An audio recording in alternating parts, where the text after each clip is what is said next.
இப்போ ஆரம்பிக்க போறது நாட்டோட மிகப்பெரிய நிகழ்ச்சி ஆப்கி அதாலத் ரஜித் சர்மாவுடன். வணக்கம். தேங்க்யூ.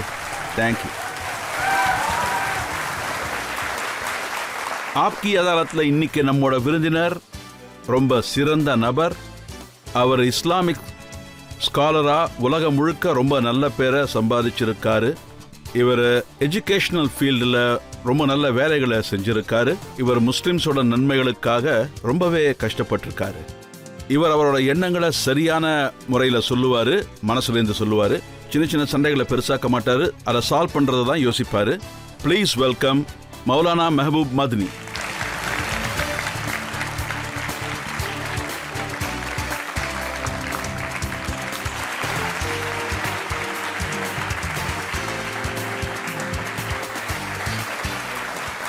ஆப்கி அதாலத்தில் இன்னைக்கு நான் கூப்பிட போகிறது நம்முடைய இன்னைக்கான ஜட்ஜ். அவரும் ரொம்ப ஸ்பெஷலானவர். அவர் அலகாபாத் ஹைகோர்ட் ஜட்ஜாக இருந்தவர், ஜஸ்டிஸ் ஜக்கீஉல்லா கான்.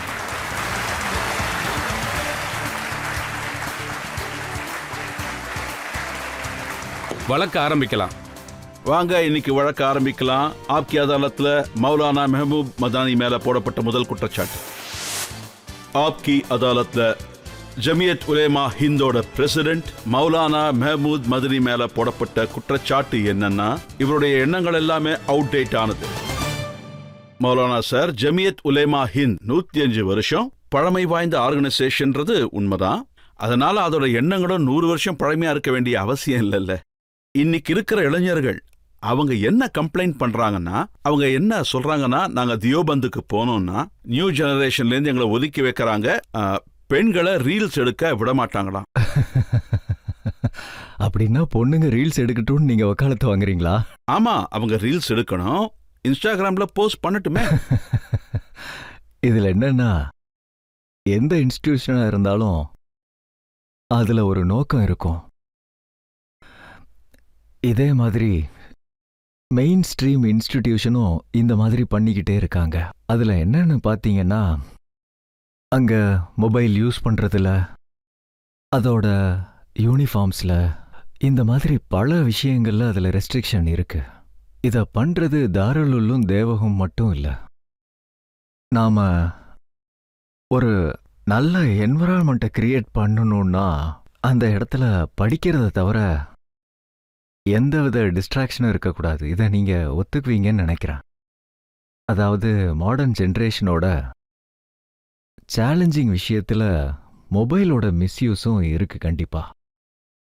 இல்லைன்னா தேவைக்கு அதிகமாக யூஸ் பண்றத கூட சொல்லலாம். இந்த ப்ராப்ளம் இந்தியாவில் மட்டும் கிடையாது, இது ஒரு குளோபல் ஃபினோமினா மாதிரி ஆயிடுச்சு இப்போ. இதனால பல விதமான நோய்கள் உருவாகிட்டு இருக்கு. அதுக்கு புது புது பேரும் கொடுக்குறாங்க. இந்த மாதிரி இருக்கும்போது படிக்கிற பசங்க, கிராஜுவேஷன் படிக்கிற பசங்க, இல்லைனா போஸ்ட் கிராஜுவேஷன் படிக்கிற பசங்களும் அவங்கள இது மூலமா டிஸ்ட்ராக்ஷன்லேருந்து நாங்கள் சேவ் பண்ணுறோம். அதனால எவ்வளோ எஃபெக்ட் வரும்னு நான் உங்களுக்கு ஒரு லிஸ்டே கொடுக்குறேன். ஓகே, நீங்கள் சொல்கிறத நான் ஒத்துக்கிறேன். மொபைல் யூஸ் பண்ணுறதுனால ஸ்டூடெண்ட்ஸ்க்கு நிறைய பிரச்சனைகள் வருது. ஆனால் பெண்கள் கார் ஓட்டுறதுலையும் மோட்டார் பைக்ஸ் ஓட்டுறதுலையும் நீங்கள் எதுக்கு ரெஸ்ட்ரிக்ஷன் போடுறீங்க? யார் ரெஸ்ட்ரிக்ட் பண்ணுறாங்க? எல்லாருமே ஓட்டிக்கிட்டு தான் இருக்காங்க. இல்லை, இங்கே பாருங்கள் சார், இது தாருல் உலூமோட வெப்சைட். அதில் ஒரு பொண்ணு மதகுரு கிட்ட கேள்வி கேட்டிருக்கா, நான் காரு ஓட்டலாமா, மோட்டார் பைக் ஓட்டலாமா அப்படின்னு கேட்டிருக்காங்க. அதுக்கு இஸ்லாம்ல பெர்மிஷன் இல்லைன்னு சொல்லியிருக்காங்க. இந்த விஷயத்த யார் எழுதுனாங்களோ அவங்க தான் சொல்லணும். இதுக்கு எப்ப எழுதுனாங்க, என்ன கான்டெக்ட்ல கேள்வி கேட்டிருக்காங்க. இது தாருல் உலூமோட வெப்சைட் தான். அந்த வெப்சைட்ல இருந்து எடுத்த பிரிண்ட் அவுட் தான் இது. உண்மையை சொல்லணும்னா இது என்னோட டிபார்ட்மெண்ட் கிடையாது. அதனால என்ன கான்டெக்ட்ல கேட்டிருக்காங்க, கேள்வி கேட்கறவங்க, கேள்வி கேட்கறவ எந்த எண்ணத்துல கேட்டிருக்காங்க, என்ன நோக்கத்துல கேட்டிருக்காங்கன்னு வச்சுதான் அதுக்கு பதில் வரும். இல்ல, உங்க கேள்வியே சிம்பிளா தானே கேட்டிருக்காங்க. அது சிம்பிளா இல்லைன்னு எப்படி தெரியும்? ஏன்னா உங்களோட கேள்வி அப்படிதான் இருக்கும். அதனால இல்ல, அவங்க இதுல என்ன எழுதியிருக்காங்கன்னா, is riding a bike or a car unlawful to female according ஷரியத். நான் இதுல எதுவுமே சொல்ல முடியாது. அதோட நான் என்ன நினைக்கிறேன்னா, இந்த கேள்வியை சரியா கேட்டிருந்தாங்கன்னா அதுக்கான பதில் சரியா வரும்னு நினைக்கிறேன். இதை இன்னும் எப்படி சரியா கேட்கலான்னு நீங்களே சொல்லுங்க சார். ஒவ்வொரு விஷயத்துக்கும் பவுண்டரிஸ்ங்கிறது இருக்கும். ஒருவேளை அந்த பவுண்டரிஸ்குள்ள இருந்து அதை பண்ணாங்கன்னா கண்டிப்பா அதுக்கு அளவு இருக்கு. அதே மாதிரி அவங்க வேற என்ன கேட்டிருக்காங்கன்னா, நான் ஐப்ரோஸ் பண்ணிக்கிறேன், இது கரெக்டா? இந்த கேள்விக்கு அவர் என்ன சொல்லியிருக்கணும்னா, இது ஹராம் அப்படின்னு. எனக்கு புரியல, நீங்க பழைய விஷயம்லாம் எங்க இருந்து கொண்டு வரீங்க? இல்ல நான் இதை இப்பதான் வெப்சைட்ல இருந்தே எடுத்தேன். உங்களோட யங் பெண்கள் ஆண்கள் எல்லாம் இந்த மாதிரி கேள்வி எல்லாம் கேட்கறாங்க. கேட்டுதானே தீருவாங்க. இப்போ நிறைய எல்லாருக்கும் இஷ்யூஸ் வந்துகிட்டு இருக்கு. ஆமா, இந்த ஜெனரேஷன்ல புது புது விஷயங்கள் யூஸ் பண்றதுக்கு வந்துகிட்டு இருக்கு. மேக்கப் விஷயங்களா இருக்கட்டும். அதுல இன்னொரு விஷயமும் கேட்டிருக்காங்க, இந்த ஃபேஷியல் பண்றது, டாட்டூ போடுறது, இதெல்லாமும் இஸ்லாம்ல ஹராமான்னு கேக்குறாங்க. டாட்டூ போடுறத பத்தி எனக்கு தெரியும். அதாவது இத ரெஸ்ட்ரிக்ட் பண்ணிருக்காங்க. அந்த காலத்திலயும் டாட்டூ போட்டுட்டு இருந்தாங்க. ஸோ அது கிளியர், அதுல எனக்கு எந்த டவுட்டுமே இல்லை. ஆனா மற்ற விஷயங்களை பத்தி என்னால கிளியரா சொல்ல முடியல. இது பண்ணலாம், இது பண்ணக்கூடாதுன்னு தெரியல. இப்போ ஒரு மௌலானா என்ன சொல்றாருன்னா, ஒரு கல்யாணத்துல டிஜே போய்கிட்டு இருந்தது, ஆமா, இந்த கல்யாணத்தை நான் பண்ணி வைக்க ஆமா, மாட்டேன். கரெக்ட். நாங்களும் இந்த முடிவை எடுத்துக்கிட்டு இருக்கோம். நாங்க என்ன சொல்றோம்னா, எந்த கல்யாணத்துல டிஜே இருக்கோ, எந்த கல்யாணத்துல அவசியத்துக்கு அதிகமா செலவு பண்றாங்களோ, எந்த கல்யாணத்துல தேவைக்கு அதிகமா ஆடம்பர செலவு பண்றாங்களோ, எந்த கல்யாணத்துல என்வாயன்மெண்ட் பாதிக்கப்படுதோ, எந்த கல்யாணத்துல ஏழ்மையை பார்த்து சிரிக்கிற அளவு இருக்கோ, அந்த கல்யாணத்தை நாங்க நடக்க விட மாட்டோம். எங்களால முடிஞ்ச வரைக்கும் அதை நடக்க விட மாட்டோம். உங்க கவர்மெண்ட் கிட்டயும் சொல்றேன், இதுக்கு ஒரு சட்டம் வரணும்னு. கல்யாணங்களை பெரிய கொண்டாட்ட மாதிரி பண்றாங்க. பிக் ஃபேர்ல வெட்டிங் பண்ணிட்டு இருக்காங்க. ஏழைங்க கஷ்டப்படுறாங்க. அங்க ஏழைங்க அங்க குடிக்க தண்ணி கூட கிடைக்க மாட்டேங்குது. நீங்க கல்யாணங்களை அங்க நாங்க உருத்துல என்ன சொல்லுவோம்னா, துஸ்கோ இத்துசாம் கே சாத். இவ்வளோ பிரம்மாண்டமா கல்யாணங்களை பண்றீங்க, ஆனா ஏழைகளை பத்தி எந்த விதமான சின்சியாரிட்டியும் இல்ல உங்கள்கிட்ட. இந்த மாதிரி நாட்டை உருவாக்க பாக்குறீங்க, அப்புறம் எப்படி உலகம் மாறும்? சுற்றுச்சூழலை பத்தி நீங்க யோசிக்க மாட்டேன்றீங்க. கல்யாணம் எப்படி பண்ணணும் அப்படின்னு சொல்றதுக்கு நீங்கெல்லாம் இத சொல்றதுக்கு நீங்க யாரு? இது சொசைட்டிக்கான விஷயம். சொசைட்டி எல்லாம் சேர்ந்து தான் கல்யாணமே பண்ணணும். நாங்களும் நீங்களும் சேர்ந்து இதை பண்ணணும். சொசைட்டிய தப்பான வழியில போக நம்ம விடவே கூடாது. ஏழைகளுக்கு காசு இல்லையேங்கிற எண்ணமே வரக்கூடாது. அங்க நாட்டை, தேசத்தை, சமூகத்தை தவறான வழியில போகாம நாம தான் பாத்துக்கணும். எல்லாரும் ஒன்னா உட்காந்து இத பத்தி யோசிக்கணும்னு நினைக்கிறேன் நான். அப்ப இதுக்கான அர்த்தம் நீங்க என்ன சொல்ல வரீங்கன்னா, யூனிஃபார்ம் சிவில் கோட் அதை கொண்டு வரது கரெக்ட் தான் சொல்றீங்களா? இதுல ஏன் உங்களுக்கு அவ்வளவு ஆசை? ஏன்னா அதுல என்ன இருக்குன்னா, கல்யாணங்கள் எல்லாம் ஒரே முறையில தான் நடக்கணும். ஒரு வழியில என்ன பிரச்சனை? இதுதான் எனக்கு தெரிஞ்ச வரைக்கும் பிரச்சனை. ஒருவேளை எல்லாரும் ஒரே மாதிரி பண்ணணும்னு இருந்தா அதுக்கான ஒயிட் பேப்பர் வரணும், அதுக்கான டிஸ்கஷன் நடக்கணும். நல்ல விஷயங்கள் வர்றது நல்லது தானே. ஆனா இத பத்தி எந்த விதமான யூனிஃபார்மிட்டியும் இல்லைங்க. எல்லாமே ஒன்னா இருக்கணும்னு சொல்றாங்க. எல்லாம் ஒன்னா இருக்கணும்னா அதை யாரு டினை பண்ண போறாங்க சொல்லுங்க? ஆனா அவங்க ஒரே விதம்னு சொல்றாங்க, ஆனா எதுவுமே பண்ணலையே அவங்க. இந்த சட்டத்தை எப்படி கொண்டு வர போறாங்க? என்ன ஃபார்மெட்ல கொண்டு வர போறாங்க? ஆனா அதுல யார் யார் கல்யாணம் பண்ணணுமோ அவங்க பேரை போடணும்னு சொல்லவே இல்லை. இருக்கட்டும், அதுல என்ன பிரச்சனை இருக்கு? இப்போ இந்தியால என்ன நடந்துகிட்டு இருக்கு? இந்தியால மட்டும் கிடையாது, உலகத்திலே இப்ப பிரச்சனை தான். ஒரு காமன் ஃபினோமெனா ஆயிருச்சு. அதாவது உங்களால ஒரு 50,000 செலவு பண்ண முடியும்னா, நீங்க வெளியே காமிச்சுக்கணுன்றதுக்காக 20 லட்சம் செலவு பண்றீங்க. இதுக்காக நிறைய காசு சேர்த்து வைக்க ஆரம்பிக்கிறீங்க. அந்த பணத்தை நீங்க உங்க பசங்களோட எஜுகேஷனுக்கு செலவு பண்ணுங்க. பசங்களை படிக்க வைங்க. அந்த ஒரு நாளுக்காக அதான் சொல்லுவாங்கல்ல, 4 நாள் கொண்டாட்டம், அதுக்கப்புறம் இருட்டான வாழ்க்கை. இப்ப இதுதான் நடந்துகிட்டு இருக்கு. இன்னைக்கு நடக்கிற கல்யாணங்கள், அதாவது இந்த ஜெனரேஷன் நடக்கிற கல்யாணங்கள் எனக்கு தெரிஞ்ச வரைக்குமே எல்லாமே கேமராக்காகத்தான் நடக்குது. மாலை மாத்துறதையே 3-4 முறை ரீடேக் பண்றாங்க. ஆமா, சொல்லுங்க. அது மட்டும் இல்ல, அவங்க பிரம்மாண்டத்தை இதுலதான் காட்டணும்னு நினைக்கிறாங்க. எல்லாத்துக்கும் காமிக்கணுங்கிற ஆசை அதிகமாயிருச்சு. உதாரணத்துக்கு இப்போ எங்க வீட்டுல கல்யாணம் நடக்குதுன்னா, நான் இப்போ 10 லட்சம் செலவு பண்றேன்னு வச்சுக்கோங்க. என் பக்கத்து வீட்டுல ஒருத்தங்க இருக்காங்க. அவங்களும் இதுக்கு இணையா வரணுங்கிறதுக்காக 10 லட்ச ரூபா செலவு பண்றாங்க. அதனால அவர் எத்தனை வருஷம் கஷ்டப்பட வேண்டியது இருக்கும் நீங்களே பாருங்க.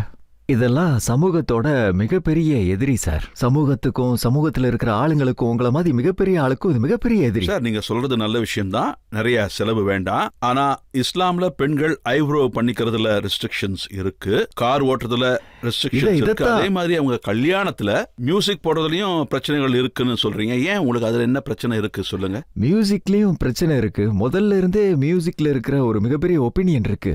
சோ அந்த ஒப்பீனியன்ல இருந்து நாங்க எதுக்கு வெளியே வரணும், ஏன் போகணும்? அதை சொல்லியே தான் ஆகணும். இப்போ நீங்க மாடர்னைஸ் ஆகுறீங்கன்னா அதுக்காக உங்களுக்குன்னு ஒரு ஸ்டாண்டர்ட் இருக்கும்.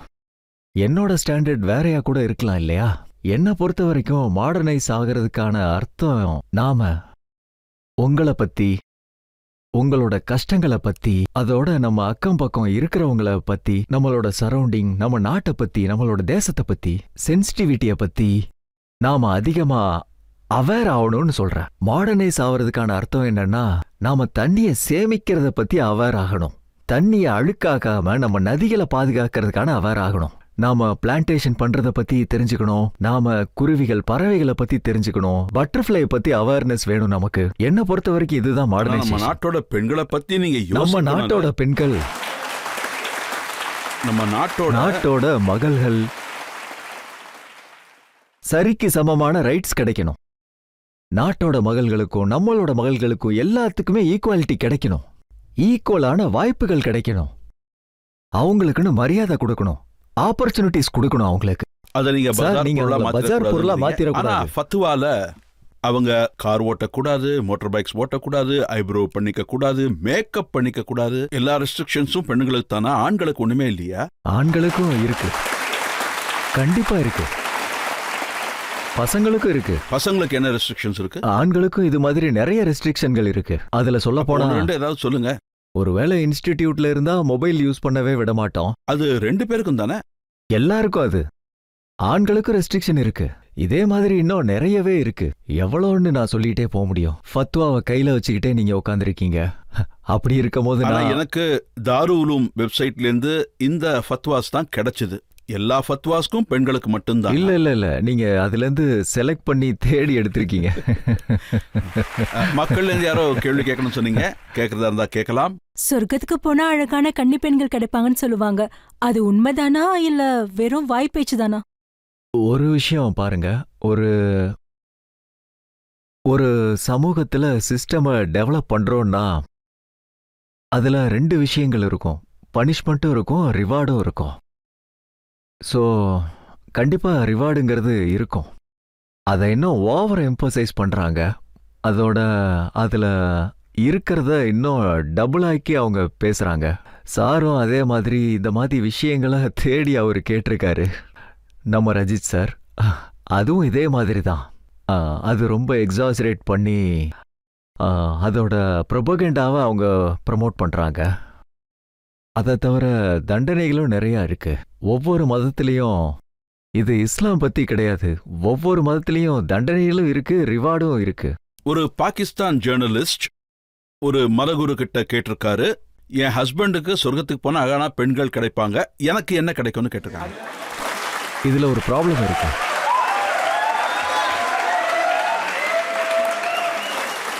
ஒரு பெரிய பிரச்சனை இருக்கு. அது என்னன்னா, நான் உங்ககிட்டயும் ஒன்று கேட்டுக்கிறேன். நீங்க பாகிஸ்தானோட பேரே எடுக்காதீங்க. ஆனா நீங்க சொல்ல போனா இவங்களோட கேள்வியை ரிலேட் பண்ணி இன்னொரு கேள்வி கேட்டிருக்கீங்க. ஆண்களுக்கு ரிவார்ட் கிடைக்கிற மாதிரி நல்ல விஷயங்களுக்காக கண்டிப்பா கிடைக்கும். கெட்டது பண்றதுனால ஆண்களுக்கு கண்டிப்பா தண்டனை கிடைக்கும். அதே மாதிரி பெண்களுக்கும் கண்டிப்பா இருக்கு. ரிவார்டும் இருக்கு, பனிஷ்மெண்ட்டும் இருக்கு.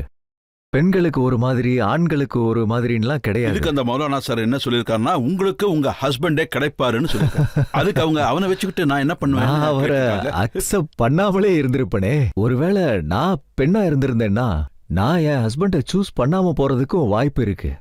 பெண்களுக்கு அந்த மாதிரி வாய்ப்பும் கிடைக்கும். வெல் எஜுகேட்டட் முஸ்லீம் குடும்பத்திலையும் நிறைய திறமையான பசங்க இருக்காங்க.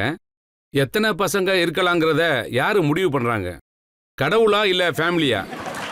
என்ன கேட்டாரு? அவரோட கேள்வி என்னன்னா, முஸ்லீம் ஃபேமிலிஸ்ல நிறைய பசங்க இருப்பாங்கங்கிற எண்ணம் இருக்கு. ஸோ எத்தனை பசங்க இருக்கணுங்கிறத அந்த பேரண்ட்ஸ் டிசைட் பண்றாங்களா இல்ல கடவுளா? இந்த கேள்வியே தப்பு. ஏன்னா முஸ்லீம் கண்ட்ரியில நிறைய குழந்தைங்க இருக்காங்கன்னு நீங்க கேள்வி கேக்குறீங்க. நீங்க பேசுறது டேட்டாக்கு எதிரானது. இன்னைக்கு டேட்ல இருக்கிற டேட்டாவை எடுத்து பாருங்க. டேட்டா என்ன சொல்லுதுன்னா, படிக்காத குடும்பங்கள், அதோட ஏழை வீடுகள்ல பசங்க நிறைய பேர் இருக்காங்க. அதுல ஹிந்துஸும் இருக்காங்க, முஸ்லீமும் இருக்காங்க, எல்லாரும் இருக்காங்க. அவங்களுக்கு சரியான கல்வி கிடைச்சதுன்னா அப்புறம் அவங்களுக்கு சரியான எண்ணிக்கையில பசங்களும் இருப்பாங்க, அவங்களுக்கு சரியான எஜுகேஷனும் கிடைச்சிருக்கும், நம்ம நாடும் நல்லபடியா வளர்ச்சி அடைஞ்சிருக்கும். 4 கல்யாணம் பண்றவங்களுக்கு நிறைய குழந்தைகள் இருக்குமா இல்ல ஒரு கல்யாணம் பண்றவங்களுக்கு இருக்குமா? 4 கல்யாணம் பண்றவங்களுக்கு.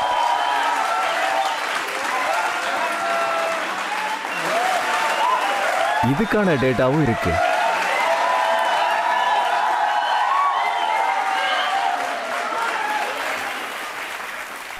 இதுக்கான டேட்டாவும் இருக்கு சார்.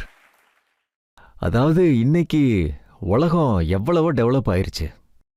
எல்லாமே நமக்கு ரிசர்ச் பேஸ்டா தான் இருக்கணும், இன்ஃபர்மேஷன் பேஸ்டாவே இருக்கக்கூடாது. இவங்க சொன்னாங்க, அவங்க சொன்னாங்க, அப்படிலாம் இருக்கக்கூடாது. நீங்க எல்லா சென்சஸையும் எடுத்து பாருங்களேன். கல்யாணங்கள் அதிகமா யார் பண்ணிட்டு இருக்காங்க, யாரு எக்ஸ்ட்ரா மேரிட்டல் அஃபேர்ல இருக்காங்க, நீங்களே பாருங்க. இதுல எந்த கம்யூனிட்டியை சேர்ந்தவங்க அதிகமா இருக்காங்க? இது முஸ்லீம் ஹிந்துவோட பிரச்சனையே கிடையாது. பாப்புலேஷன் பிரச்சனையும் நம்ம நாட்டுல ஹிந்து முஸ்லீமோட பிரச்சனை கிடையாது. வேற எந்த மதத்திலையும் ஒண்ணுக்கு மேல கல்யாணம் பண்றது கிடையாது. எந்த மதத்திலையும் ஒரு கல்யாணத்துக்கு மேல இன்னொரு கல்யாணம் பண்ணிக்கிற அனுமதியே இல்ல. ஆமா, இல்லதான். இந்தியால யாரு அதிகமா இருக்காங்க நீங்களே பாருங்களேன், சொல்லுங்க. நீங்க என்ன சொல்ல வரீங்கன்னா, அனுமதி இல்லைனாலும் இது எல்லாத்தையும் பண்றாங்கன்னு சொல்றீங்க. அதான் நடக்குது. அதுக்கு நான் என்ன பண்ண முடியும்? மக்கள் இதை ஏத்துப்பாங்கன்னு எனக்கு தோணல. எனக்கு எப்பயுமே இப்படிதான் நடக்கும். உண்மையை சொல்லணும்னா, இந்த மாதிரி ஒரு என்வாயன்மெண்ட் கிரியேட் ஆயிருச்சு. என்னோட ஒரு விஷயத்த மக்கள் ஒத்துக்கிட்டாலே பெரிய விஷயம், ரொம்ப பெரிய விஷயம். என்னை பொறுத்த வரைக்கும் ரொம்ப பெரிய விஷயம். இன்னொரு டாபிக்கை பத்தி இப்பெல்லாம் அதிகமா பேசுறாங்க. அதுவும் 100 வருஷ பழமையான சட்டம். அதுதான் வக்ஃப் லா. வக்ஃப் போர்டு அமெண்ட்மெண்ட் எல்லாமே ரொம்ப அவுடேட்டடா இருக்கு அப்படின்னு சொல்லி இதை அக்செப்ட் பண்ண மாட்டேங்கிறாங்க. நீங்க இது 100 வருஷம் பழைய சட்டம்னு சொல்றதே ரொம்ப தப்பு தான். இந்த சட்டம் ரீசெண்டாக தான் அமெண்ட் ஆச்சு. 95 அப்பதான் ஆச்சு. அப்பதான் கொண்டு வந்தாங்க. முதல் விஷயம் இது. இன்னொரு விஷயம் என்னன்னா, அதாவது அவுகாஃப்னா என்ன, இதை புரிஞ்சுக்க வேண்டியது ரொம்ப முக்கியம். முக்கியமா இதை இந்தியால தெரிஞ்சுக்கணும். எல்லாருக்கும் ஒரு வழக்கம் இருக்கு, எல்லா மதத்திலையும். அவங்க எல்லாம் ஏழைகளுக்கு தானம் பண்றாங்க. சில பேரு பல விஷயங்களை தானம் பண்ணியிருக்காங்க. தானம் பண்ண பொருள்களை அதையெல்லாம் மேனேஜ் பண்றதுக்காக சிஸ்டம் தேவைப்படுதுன்னு தோணுச்சு பிரிட்டிஷ்காரங்க இருந்த காலத்துல. அப்ப அவங்க ஒரு ஆக்ட் உருவாக்குனாங்க. அதுக்கப்புறம் 53, 54ல அது அமெண்ட்மெண்ட் ஆச்சு. பொதுவான அமெண்ட்மெண்ட்டை உருவாக்குனாங்க. அதுக்கப்புறம் திரும்பவும் 95ல நடந்துச்சு. 2013லயும் அந்த மாற்றங்கள் நடந்துச்சு. தேவைப்படும் போதெல்லாம் இதை மாடிஃபை பண்ணிக்கிட்டே இருந்தாங்க. இப்போ புது அமெண்ட்மெண்டோட சிஸ்டத்தை டெவலப் பண்ணிட்டு இருக்காங்க. இப்போ கொண்டு வர முயற்சி பண்ணிட்டு இருக்காங்க. இது அதுக்கான சில தேவைகள் இருந்தது. இங்க எந்த தேவைகளுக்காக இங்க வந்தாங்களோ அதை பெட்டர் பண்றதுக்கு பதிலா திரும்பவும் பின்னோக்கி போயிட்டு இருக்காங்க.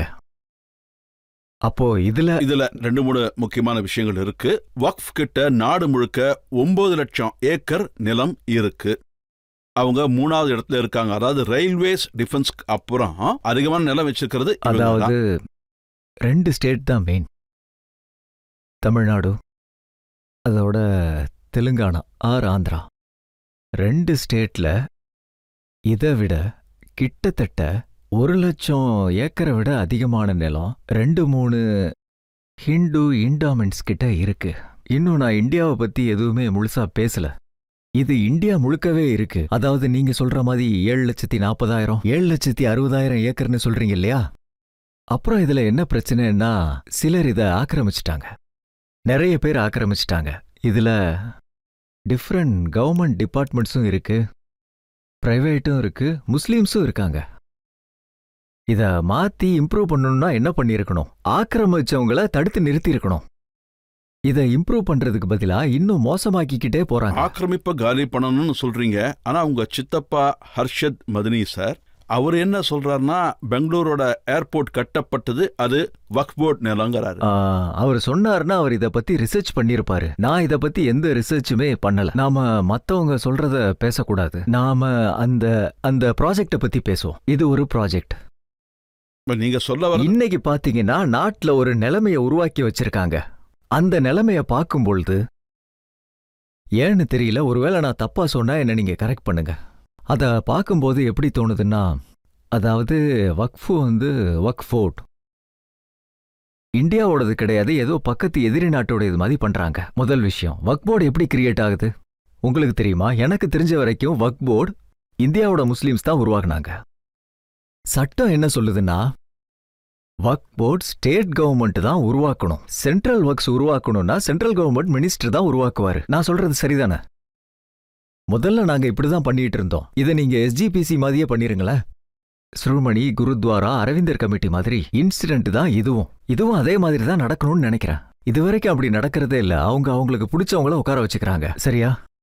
செலெக்ஷன் பண்றாங்க, சின்ன சின்ன பார்ட்ஸ்ல அங்க எலெக்ஷன் நடத்துறாங்க. அப்புறம் அவங்கல இருந்து ஒரு முகவலி வராரு, ஒவ்வொரு ஏரியால இருந்து வருவாங்க. சோ இது ஒரு பெரிய டிபேட். இத இம்ப்ரூவ் பண்ண வேண்டிய அவசியம் இருக்கு. ஆனா நீங்க இதை இன்னும் மோசமாக்கிக்கிட்டே இருக்கீங்க. உலேமா என்ன இம்ப்ரெஷன் கொடுக்கறாங்கன்னா, இந்த எல்லா நிலங்கள் மேலேயும் கிட்டத்தட்ட வேற ஒருத்தரோட ஆக்கிரமிப்பு இருக்கிறதா சொல்றாங்க. அப்படின்னா அந்த ஆக்கிரமிப்பை முடிக்கணும் இல்லையா? அதையெல்லாம் முடிக்கணும்னா இன்னும் அந்த ப்ராசஸ ஸ்ட்ராங் ஆக்கணும். நீங்க இன்னும் அதை ஈஸி ஆக்குறீங்க. ஆக்கிரமிக்கிறவன் அதை ஆக்கிரமிக்கட்டும்னு விடுறீங்க. ஆக்கிரமிக்கிறவங்க 2005 வந்ததான் நான் படிச்சேன். தாஜ்மஹாலும் வக்ஃப் போர்ட் நிலம்னு தான் சொல்றாங்க. சொல்றவங்க சொல்லிட்டு தான் இருப்பாங்க. சார், நீங்க ஒன்னு புரிஞ்சுக்கங்க. அதாவது தாஜ்மஹால் ஒருவேளை வக்ஃபோட நிலம்னா, வக்ஃபோட நிலம் ஏஎஸ்ஐ கண்ட்ரோல்லையும் தான் இருக்கு. 2 பேரோட ஆதிக்கம் இருக்கிற நிறைய ப்ராப்பர்ட்டிஸ் இங்க இருக்கு. ஒருவேளை நாம அதை வக்ஃபோட நிலம்னே வச்சுக்கலாம். அது எங்க போகுது? இது யோசிக்க வேண்டிய விஷயம் இல்லையா? கொஞ்சம் ஓப்பன் மைண்டடோட நீங்க யோசிங்க. இந்த நிலம் எங்க போயிட போகுது? யார்கிட்ட போக போகுது? அது ஒன்னும் சைனாக்கு போக போறது இல்லையே. இதுக்கு முன்னாடி நீங்க சொன்ன நாட்டோட பேரை நான் சொல்ல வேண்டான்னு நினைக்கிறேன். இப்போ சைனாக்கு போகுமா இல்ல நேபாளுக்கு போகுமா? எங்கேயும் போறது இல்ல. இந்தியாவோட நிலம் இந்தியால தான் இருக்கு. அதுக்கப்புறம் நாங்க எங்களை பத்தி இப்போ இன்னைக்கு ஒரு வித்தியாசமான என்விரான்மெண்ட்டை உருவாக்கி வச்சிருக்காங்க. அதாவது நாங்க மனுஷங்களே இல்ல, எங்க இருந்தோ இறங்கி வந்திருக்கோம். வேற உலகத்தோட ஏலியன் மாதிரி பாக்குறாங்க. முஸ்லிம்ஸ், இந்தியன் முஸ்லிம்ஸ சொல்றேன். நாங்க எங்க இருக்கணும்ன்றதுக்கு எங்களுக்கு ஆப்ஷன் கிடைச்சது. நான் திரும்ப திரும்ப இந்த விஷயத்த சொல்றேன். எங்க கிட்ட சாய்ஸ் இருந்தது. நாங்க தான் சூஸ் பண்ணோம். நாங்க இந்தியாவை தான் சூஸ் பண்ணோம். அதுவும் யோசிச்சு தான் பண்ணியிருக்கோம். நான் இப்போ ஒரு விஷயம்தான் சொல்லுவேன். எங்களை பொறுத்த வரைக்கும் இந்தியன் முஸ்லிம்ஸ்க்கு இருக்கிறதுக்கு இந்தியாவை விட உலகத்துல வேற எந்த நல்ல இடமும் இல்லை.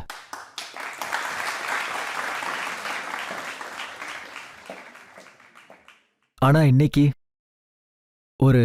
ஒரு கஷ்டமான நிலைமையில நாங்க நின்னுக்கிட்டு இருக்கோம். எல்லாத்தையும் யோசிக்க வேண்டியதா இருக்கு. இத சொல்லலாமா இல்லையா? இந்த வாய்ப்பு திரும்ப கிடைக்குமா? கான்ஃபிடென்ஸா இத சொல்லலாமா அப்படிங்கறத யோசிக்க வேண்டியதா இருக்கு. சோ அந்த மாதிரி சிச்சுவேஷன்ல இருந்து எங்களை எடுக்கிறது உங்க வேலையா? இன்னொரு விஷயம் சொல்றேன். ஒரு இடத்துல கேள்வி கேட்டுட்டு இருக்காங்க, பிரச்சனை ஆகிட்டு இருக்கு. என்னன்னா, தமிழ்நாட்டுல ஒரு ஊர் இருக்கு, 1500 வருஷம் பழமையான ஊர். அங்க ஒரு முஸ்லீம் கூட கிடையாது, எல்லாரும் ஹிந்துஸ் தான். அங்க ஒரு கோவில் இருக்கு. அதை என்னன்னு சொல்றாங்கன்னா, இது வக்ஃப் போர்டோட நிலம்னு சொல்றாங்க. ஒருவேளை நான் உங்களோட இந்த ஸ்டுடியோவை வக்ஃப் போர்டு நிலம்னு சொன்னா என்னால இதை சொல்ல முடியுமா? இப்போ யாராவது ஒத்துக்குவாங்களா? இதுக்கான எந்த சிஸ்டமும் இருக்கா இங்க? இப்ப நடக்கிற இந்த பிரச்சனை எல்லாமே ட்ரிபுனல், எஸ்பெஷலி ட்ரிபுனல் மேலதான் எல்லா பிரச்சனையும். ட்ரிபுனல் தான் ப்ராப்ளமே இங்க. ட்ரிபுனல்ல யார் உருவாக்குறது? நார்மல் கோர்ட் தான். ஒரு நார்மல் கோர்ட்டை ஸ்பெஷல் ஆக்ட் மூலியமா இது ஒரு வக்ஃப் போர்ட் ட்ரிபுனல் அப்படின்னு ட்ரிபுனல் தான் டிக்ளேர் பண்ணுது. அந்த ட்ரிபுனல்ல ஜட்ஜ்மெண்ட் கொடுக்கற ஆளுங்க அங்க அந்த ஜட்ஜ்மெண்ட் கொடுக்க போறது நான் கிடையாது. இல்லனா நீங்களும் அங்க இருக்க போறது கிடையாது. உங்க முஸ்லிம்ஸ்லாம் சேர்ந்து இந்த மாதிரி பண்றாங்கன்னு நீங்க சொல்ல முடியாது. வக்ஃப் போர்டுக்கான அர்த்தம் முஸ்லீம் இதெல்லாம் ஆக்கிரமிச்சிட்டாங்கன்னு அர்த்தமே கிடையாது. ஒருவேளை இந்த மாதிரி தப்பான இன்சிடென்ட் நடக்குதுன்னா அவங்க சொல்றதால மட்டும் சொந்தமாயிருமா என்ன? இதுக்குன்னு ஒரு ப்ராசஸே இருக்கு. வக்ஃபை பத்தி ஒரு இம்ப்ரெஷன் கிரியேட் பண்ணி வச்சிருக்காங்க. வக்ஃப் போர்டு எங்க கர்ச்சீஃபை போடுதோ அது அவங்க இடமா நீங்களே இருக்கு. சொல்லுங்க. நாம இதுக்குன்னு ஒரு தனியா டிபேட்டே வச்சுக்கலாம் சார். நான் அதுக்கு ஃபுல் ப்ரிப்பரேஷனோட வரேன் இங்க. வக்ஃப் எத்தனை இடத்துல இருந்திருக்காங்க, அப்புறம் எப்படி எப்படிலாம் இருந்திருக்காங்கன்னு நான் சொல்றேன். இந்த ட்ரிபுனல் இருக்கு இல்லையா, இந்த ட்ரிபுனல்லே பாத்தீங்கன்னா நிறைய விதமான ட்ரிபுனல் இருக்கு. ஸ்பெஷல் ஆக்ட்ஸ்க்கு நிறையவே இருக்கு. அவுகாஃப்க்கு மட்டும் இல்ல, நிறைய விஷயங்களுக்கு இருக்கு. இன்கம் டாக்ஸ் அது இதுன்னு இருக்கு. அதுக்குன்னு இது மெயின் விஷயங்கள்ல இருந்து அதிகமா இருக்கு அப்படின்ற மாதிரி கிடையாது. அப்படிலாம் கிடையவே கிடையாது. இப்போ இந்த பிரச்சனை பார்லிமெண்ட்ல இருக்கு, ஜேபிசில இருக்கு. ஒரு பிரச்சனை பார்லிமெண்ட் அண்ட் ஜேபிசி கிட்ட இருக்கு. அதை விட பெரிய பிரச்சனை என்னன்னா பப்ளிக்கோடது. பப்ளிக் டிஸ்க்ளோஸ் என்னன்னா, இப்போ இவங்களை எல்லாரையும் நம்ப வச்சுக்கிட்டு இருக்காங்க. எல்லா நிலங்களும் எங்கேயோ போயிட்டு இருக்கு, வக்ஃப் போர்டு எங்க இருந்து வந்ததுன்னு கேக்குறாங்க. வக்ஃப் போர்டு ஃபுல்லாவே ஒரு சிஸ்டமா. பப்ளிக் நிலமும் இங்கேயோ போதும்லாம் சொல்ல வரல. நான் உங்களுக்கு லேட்டஸ்டா நடந்ததை சொல்றேன். ஷிம்லா, அங்க ஹிந்துஸ் முஸ்லீம்க்கு எப்பவும் சண்டையோ மோதலோ நடந்ததே இல்ல. ஒருத்தர் அங்க ஒரு இடத்துல மசூதிய கட்டினாரு. இப்போ அதை எதிர்த்து நிறைய பேர் போராட்டம் பண்றாங்க, நிறைய பேர் ப்ரொட்டஸ்ட் பண்றாங்க. அவங்க என்ன சொல்றாங்கன்னா, வெளியிலேருந்து இங்க ரோஹிங்கியா முஸ்லிம்ஸ் வந்து உள்ள நுழைஞ்சிட்டாங்க, அவங்க எங்களோட மார்க்கெட்ஸ் எல்லாத்தையும் ஆக்கிரமிச்சிட்டாங்க, அதனால கஷ்டமா இங்க இருக்கு. பாருங்க, பர்டிகுலர்லி ஷிம்லாவை பத்தி அப்படி பர்டிகுலரா பேச வேண்டாம், ஏன்னா ஃபுல்லா அதுலயே ஃபோக்கஸ் ஆயிரும். நான் என்ன பேசணும்னு நினைக்கிறேன்னா, ஒரு ப்ராஜெக்ட், ஒரு சிஸ்டத்தை பத்தி. சிஸ்டத்தை பொறுத்த வரைக்கும் என்னென்ன தப்புகள் நடக்குதோ அதெல்லாம் சரி பண்ணணும். எல்லா சிஸ்டங்கள்லயும், எல்லா இடங்கள்லயும், ஒவ்வொரு சட்டத்திலையும், ஒவ்வொரு ஆக்ட்லயும் அதுக்கான அமெண்ட்மெண்ட் தேவை. ஆனா அந்த கன்சர்ன், அதாவது கன்சர்ன் இந்த சொசைட்டியோட பாகமா இருக்காங்க. அவங்க கிட்ட கன்சல்ட் பண்ணி ஒரு ஒரு பாசிட்டிவ் என்விரான்மெண்ட்ல அதை நாம சரி பண்ணணும். புரியுதா? இதை பத்தி இன்னொரு விஷயம் சொல்றேன். அதாவது நீங்க ஸ்பெசிபிக் சிம்லாவை பத்தி பேசினதுனால சொல்றேன். நான் சிம்லாவை பத்தி சொல்றேன், எனக்கு தெரிஞ்ச வரைக்கும் சொல்றேன். உங்ககிட்ட 2 விஷயம் சொல்றேன். முதல் விஷயம் என்னன்னா, இல்லீகல் கன்ஸ்ட்ரக்ஷன். இதுல 2 வெரைட்டிஸ் இருக்கு. ஒன்னு, பர்மிஷன் வாங்குறாங்க ஆனா பெருசாக்கிக்கிட்டாங்க. அதுக்கும் சிஸ்டத்துல இடம் இருக்கு. அந்த பாகத்தை உடைப்பாங்க, இல்லைன்னா அதுக்கு டேமேஜ்னு சொல்லி இல்லை ஃபைன் ஏதாவது போட்டு அதை ரெகுலராக யூஸ் பண்ணிக்கலாம். அவங்க ஒரு நார்மல் சிஸ்டம் பண்ணுற மாதிரி.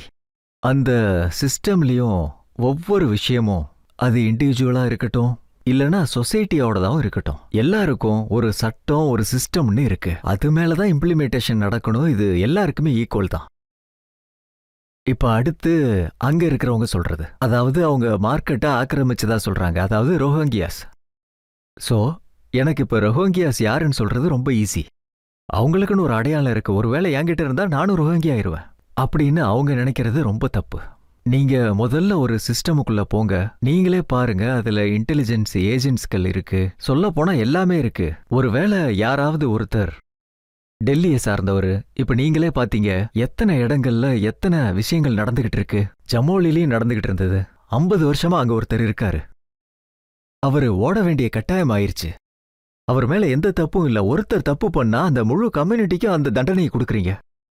அதோட மெஜரிட்டோரியன் எண்ணத்தோட இது நம்மளோட நாட்டுக்கு ரொம்ப நல்லது. ஒரு எண்ணம் இருக்கு, அதை பத்தி நீங்க எக்ஸ்பிளைன் பண்ண முடியுமா? அது என்னன்னா, இந்த மாதிரி உத்தராகண்ட்ல நடந்திருக்கு. இதுக்கு முன்னாடி ஹிமாச்சல் பத்தி நாம பேசணும். குஜராத்லயும் இப்படிப்பட்ட இடங்கள் இருக்கு. இங்கெல்லாம் என்ன இம்ப்ரெஷன்னா, முஸ்லிம்ஸ் வேற நாட்டிலேருந்து இங்க வந்து ஆக்கிரமிப்பு செஞ்சுட்டாங்க. இதுல பங்களாதேஷி முஸ்லிம்ஸ் இருக்காங்க, ரோஹிங்கியா முஸ்லிம்ஸ் இருக்காங்க. இவங்களால டெமோகிராஃபி எல்லாமே மாறுது. இப்போ செமோலி விஷயமே எடுத்துக்கங்க. அங்க எத்தனை ஃபேமிலி இருந்தாங்க நீங்களே பாருங்க. இதுக்கு முன்னாடி நீங்க சொன்ன இடத்துல அங்க பாத்தீங்கன்னா அங்க எத்தனை ஃபேமிலிஸ் இருக்காங்கன்னு பாருங்க, எத்தனை பிசினஸ் இருக்கு நீங்களே சர்வே எடுத்து பாருங்க. அப்போ உங்களுக்கே தெரிய வரும் டோட்டல் எத்தனை பேர் இருக்காங்க, அதுல இவங்க எத்தனை பேர் இருக்காங்க, அதுல பழைய ஆளுங்க எத்தனை பேர், புதுசா யார் யார் வந்திருக்காங்கன்னு பாருங்க. ஒருத்தர் பிசினஸ் பண்றதுக்காக வந்து சேர்ந்திருக்காருன்னா, சோ அவர் எங்க இருந்து வந்திருக்காரு, அவரோட பேக்ரவுண்ட் என்ன? சோ இந்த மாதிரி ஈஸியா எல்லாம் பண்ணிட முடியாது. இதுக்கான ஸ்டேட் ஏஜென்சி இருக்கு, அதுக்கான சிஸ்டமும் இருக்கு. நம்ம மக்கள் நிறைய விஷயங்களை பத்தி பேசுறாங்க. இதனால லா அண்ட் ஆர்டர் சிச்சுவேஷன் ரொம்பவே மோசமாயிடுச்சு. அவங்க எண்ணிக்கை அதிகமானதுனால பிரச்சனைகளும் அதிகமாயிடுச்சு. நான் ரீசெண்டா டிவியில ஒரு ப்ரோக்ராம் பார்த்துட்டு இருந்தேன். கொஞ்ச நாளைக்கு முன்னாடி உங்க சேனல்ல தான் பார்த்தேன்னு நினைக்கிறேன். அங்க இருந்த லோக்கல் ஆள் என்ன சொல்றாருன்னா, அதாவது ஏதாவது ஒரு ஒரு இன்சிடென்ட் சொல்லுங்க. இந்த 2 வருஷத்துல எத்தனை கேசஸ் ஆச்சுங்க? இன்னைக்கு நீங்க சொல்றீங்க கோவத்துல இருக்கீங்க, சண்டை போடணும்னு நினைப்புல இருக்கீங்க. ஏதாவது நடந்துதான் இருக்கும். ஆனா அதுக்கு முன்னாடி எடுத்து பாருங்க, இந்த 2 வருஷத்துல எவ்வளவு இன்சிடென்ட் நடந்திருக்கும். இதெல்லாம் வச்சு உண்மையை வச்சு எவிடன்ஸோட சொல்றோம். ரியாலிட்டி வேற, பெர்செப்ஷன் வேற. இதுல என்ன கஷ்டம்னா பெர்செப்ஷன் அந்த மாதிரி உருவாக்கிட்டாங்க. எங்களை குறை சொல்றேன். கன்சல்டேஷன் பண்ணலன்னு நீங்க ஒரு பெர்செப்ஷன்ல இருக்கீங்களா? இல்ல, இது எங்களோட பெர்செப்ஷன் கிடையாது. இதுதான் ரியாலிட்டி சார். யார் கூட கன்சல்டேஷன் பண்றாங்க சொல்லுங்க? பார்லிமெண்ட்ல கிரண் ரிஜிஜு இருக்காரு. அவர் பில் பாஸ் பண்ணும்போது அவர் சொல்றத கேட்டேன். அவர் என்ன சொல்றாருன்னா, இதோட பேசிஸ் உண்மையான கம்யூனிட்டி ரிப்போர்ட், இதோட பேசிஸ் ஜேபிசியோட கடந்த ரிப்போர்ட். நாங்க லட்சக்கணக்கான மக்கள்கிட்ட இருந்து டெல்லியில, பட்னால, பெங்கால்ல இருக்கிறவங்களோட கன்சல்டேஷன் பண்ணோம், கான்டாக்ட் பண்ணோம். அவங்க தான் சொல்றாங்க இல்லையா? இது அவங்களோட கிளைம். எங்களோட கிளைம் என்னன்னா, இந்த கன்சல்டேஷன் நடக்கவே இல்லை. எல்லாருக்கும் கன்சல்டேஷனுக்கு ஒரு ப்ராசஸ் இருக்கும். அது எல்லாமே ஓப்பன் ப்ராசஸ் தான். ஓப்பன் ப்ராசஸ்ல என்ன நடக்குதுன்னு அவங்களே போய் கேளுங்க. அவங்க தெளிவா சொல்லுவாங்க சார். அப்புறம் நான் ஒத்துக்கிறேன். நிஜமா கன்சல்டேஷன் பண்ணா மாற்றம் ஏற்படும். அதுக்குன்னு சரியான காரணங்கள் இருந்தா அது கரெக்ட்னு தான் எனக்கு தோணுது. எஸ்பிஜிசி மாதிரி தான் இதையும் கௌரவிக்கணும்னு எனக்கு தோணுது. வக்ஃபோர்டோட ஃபார்மேஷனும் எஸ்ஜிபிசி மாதிரி தான் இருக்கணும். இந்த எல்லா சஜஷனும் பார்லிமெண்டரி ஜேபிசி கிட்ட நாங்க போங்க. அனுப்பிக்கிட்டே இருக்கோம். அவங்க தான் இனி அக்செப்ட் பண்ணணும். அதோட சேர்த்து போராட்டங்களையும் ஆரம்பிக்கிறீங்க. தேவைப்பட்டதுன்னா ரோட்ல நின்னு கத்தி தான் ஆகணும். டெமோக்ரஸி இல்லையா? அதெல்லாம் நடந்து தான் ஆகணும். இங்க டெமோக்ராட்டிக்கா நம்ம என்னென்ன பண்ணணுமோ அதெல்லாம் பண்ணிதானே ஆகணும். கண்டிப்பா எல்லாம் ஒழுங்கா இருக்கணும்னா நாங்க கண்டிப்பா பண்ணியே தீருவோம். அதானே நமக்கு தேவை.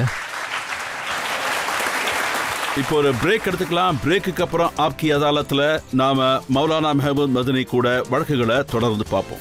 அது மேல நீங்க ஹராம் இல்லனா ஹலால்னு எழுதலாம். முதல்ல ஒரு விஷயம் சொல்லுங்க. என்னோட சாப்பாடு அப்படின்னா டூத் பேஸ்ட்ல ஜட்கா ஹலால் எப்படி இருக்கு? டூத் பேஸ்ட்ல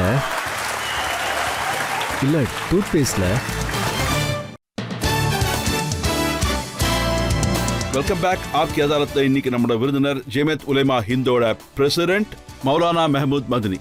ஆப்கி அதாலத்துல அடுத்த குற்றச்சாட்டு.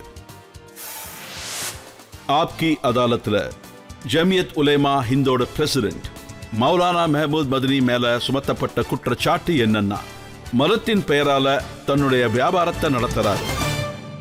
ஜமியத் உலேமா ஹிந்த் ஹலால் ட்ரஸ்ட், அது ஹலால் கவுன்சில் ஆஃப் இந்தியா. இதுக்கான சர்டிபிகேட்டை நீங்க இஷ்யூ பண்றீங்க. இது மூலமா நீங்க நிறைய சம்பாதிக்கிறீங்க. இது ஒரு பெரிய பிசினஸ்னு சொல்றாங்க. அதுல என்ன தப்பு இருக்கு? நான் உங்க முன்னாடி எல்லாத்தையுமே பிரசன்ட் பண்றேன். இதுல எத்தனை டாக்ஸ் கட்டுறோம், எவ்வளவு செலவாகுது, இதுல எவ்வளவு சர்ப்ளஸ் இருக்கு. இது பிசினஸ் கிடையாது, இது சர்வீஸ். இது பிசினஸ் கிடையவே கிடையாது, இது உண்மையான சர்வீஸ். இது எப்போ பிசினஸ் ஆகும்னா, ப்ராஃபிட், எக்ஸ்பென்சஸ், எல்லா எக்ஸ்பென்சஸையும் எடுத்ததுக்கு அப்புறம் ப்ராஃபிட் என்ன ஆகும், எது மீறுதோ அந்த ப்ராஃபிட்காக தான் பிசினஸே பண்ணுவாங்க. நான் உங்களுக்கு கடந்த 3 வருஷத்தோட என்ன சர்ப்ளஸ் ஆச்சுன்னு காமிக்கிறேன். ஒவ்வொரு சர்டிபிகேட்டுக்கும் 10,000 ரூபாய் வாங்குறீங்களாமே? இல்ல அப்படி கிடையாது.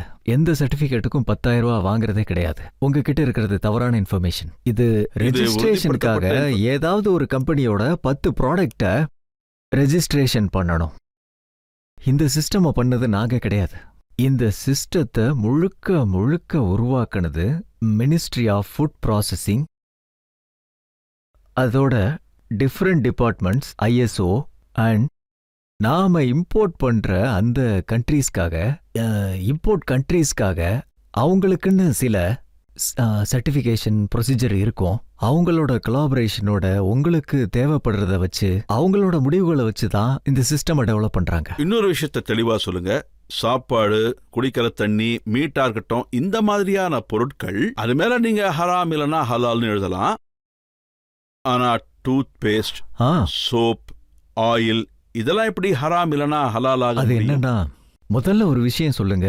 என்னோட சாப்பாடு,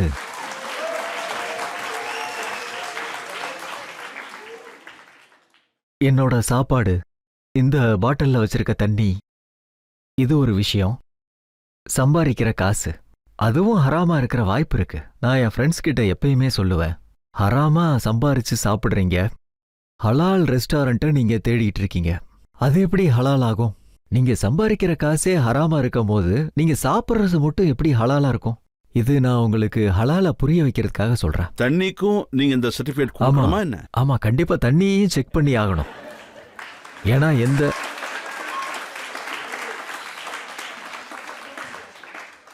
எந்த கெமிக்கல் மூலியமா இந்த தண்ணியை க்ளீன் பண்றாங்கன்னு பார்க்கணும்.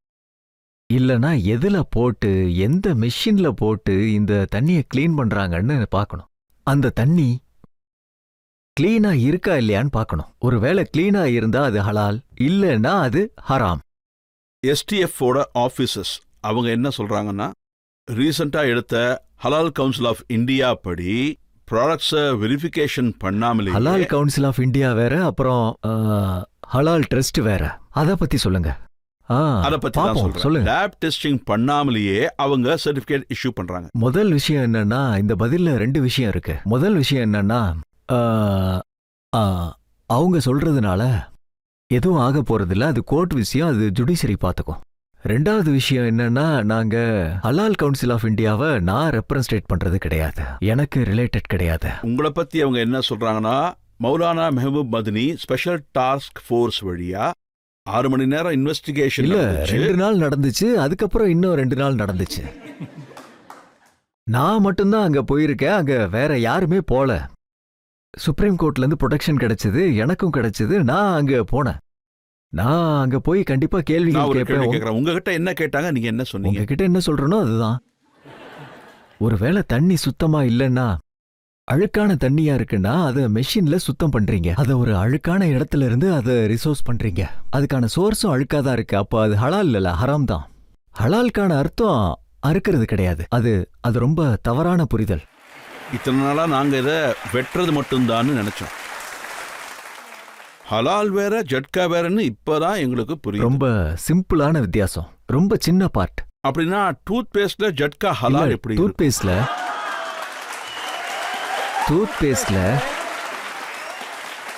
பேஸ்ட்ல கொழுப்ப போடுறாங்க.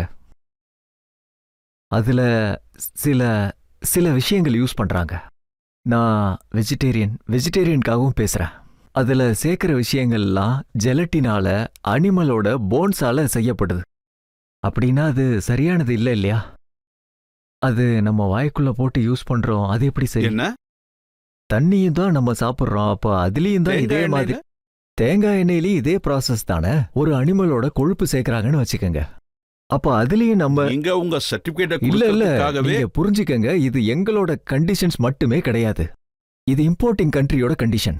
நீங்க இதை எக்ஸ்போர்ட் பண்ணணும்னு நினைக்கிறீங்க, இதுல பிரச்சனை வரும்னு சொல்றீங்க. இதெல்லாம் நடக்காது, 2ஐயும் நிறுத்திருங்க, எக்ஸ்போர்ட் எல்லாம் நிறுத்திருங்க. இதுல எனக்கு எந்த பிரச்சனையும் இல்ல. இத பண்ணது நாங்க கிடையாது. இந்த ஆர்கனைசேஷனை உருவாக்குனது நான் கிடையாது. இந்த ஆர்கனைசேஷன் எல்லாம் எங்ககிட்ட இருந்து பர்மிஷன் வாங்கி இம்போர்ட்டிங் கண்ட்ரீஸ்ல இதை இம்போர்ட் பண்ணணுன்றதுக்காக, அவங்க இந்த கண்ட்ரீஸ்க்கு இம்போர்ட் பண்ணணும்னா இந்த ப்ராசஸ் எல்லாம் தாண்டி தான் அவங்க பண்ணியாகணும். அவங்களோட குவாலிட்டி கண்ட்ரோல் சிஸ்டம்னு ஒன்னு இருக்கும் இல்லையா? அந்த குவாலிட்டியில இதுவும் ரொம்ப முக்கியம். இந்தியா எக்ஸ்போர்ட் பண்ணணும். இந்த மாதிரி ஒரு கண்ட்ரி கிடையாது, இந்த மாதிரி சில 50 கண்ட்ரிஸ் இருக்கு. அவங்களுக்கு இந்த ரெக்யர்மெண்ட்லாம் இருக்கு. அந்த ரெக்யர்மெண்ட்லாம் இந்த டிபார்ட்மெண்ட் தான் முழுமையாக்கணும். அதனால எங்க கிட்ட வராங்க. நாங்க அவங்க ஹெல்ப் தானே பண்றோம். வேணான்னா சொல்லுங்க, இன்னைக்கே நிறுத்திடுறோம். முழுமையா இதை நிறுத்துறதுக்கு நாங்க தயாரா இருக்கோம். அதுல எந்த காசும் வருதில்ல. அதுக்கு பதிலா நீங்க எங்களை அவமானதான் படுத்துறீங்க. இதை வச்சு கிண்டல்லாம் பண்றீங்க. மக்கள் எல்லாம் கிளாப்ஸ் பண்றாங்க, சந்தோஷப்படுறாங்க உங்க கேள்வியால. இதான் நடக்குது. நீங்க சொல்றது கரெக்ட் தான். ஒருவேளை அதுக்கான தேவையில்லைன்னா நீங்க நிறுத்தவும். ஆமா, எப்ப வேணாலும் நாங்க நிறுத்திடுறோம். நாளைக்கு அதை நிறுத்துறாங்கன்னா நாங்க இன்னைக்கே நிறுத்திடுறோம். இன்னைக்கு நிறுத்துறாங்கன்னா இப்பவே நிறுத்துறோம். ஜமியாத்ன்ற உங்களோட இன்ஸ்டிடியூஷன்ல பெண்கள் எல்லாம் புர்கா அணியணும்னு சொல்றாங்க. பெண்களும் ஆண்களும் தனித்தனியா படிக்கணும்னு சொல்றாங்க. பெண்களுக்கும் ஈக்குவல் ஆப்பர்ச்சுனிட்டிஸ் கிடைக்கணும், அவங்களுக்கு புர்கால இருந்து சுதந்திரம் கிடைக்கணும்னு தோணலையா?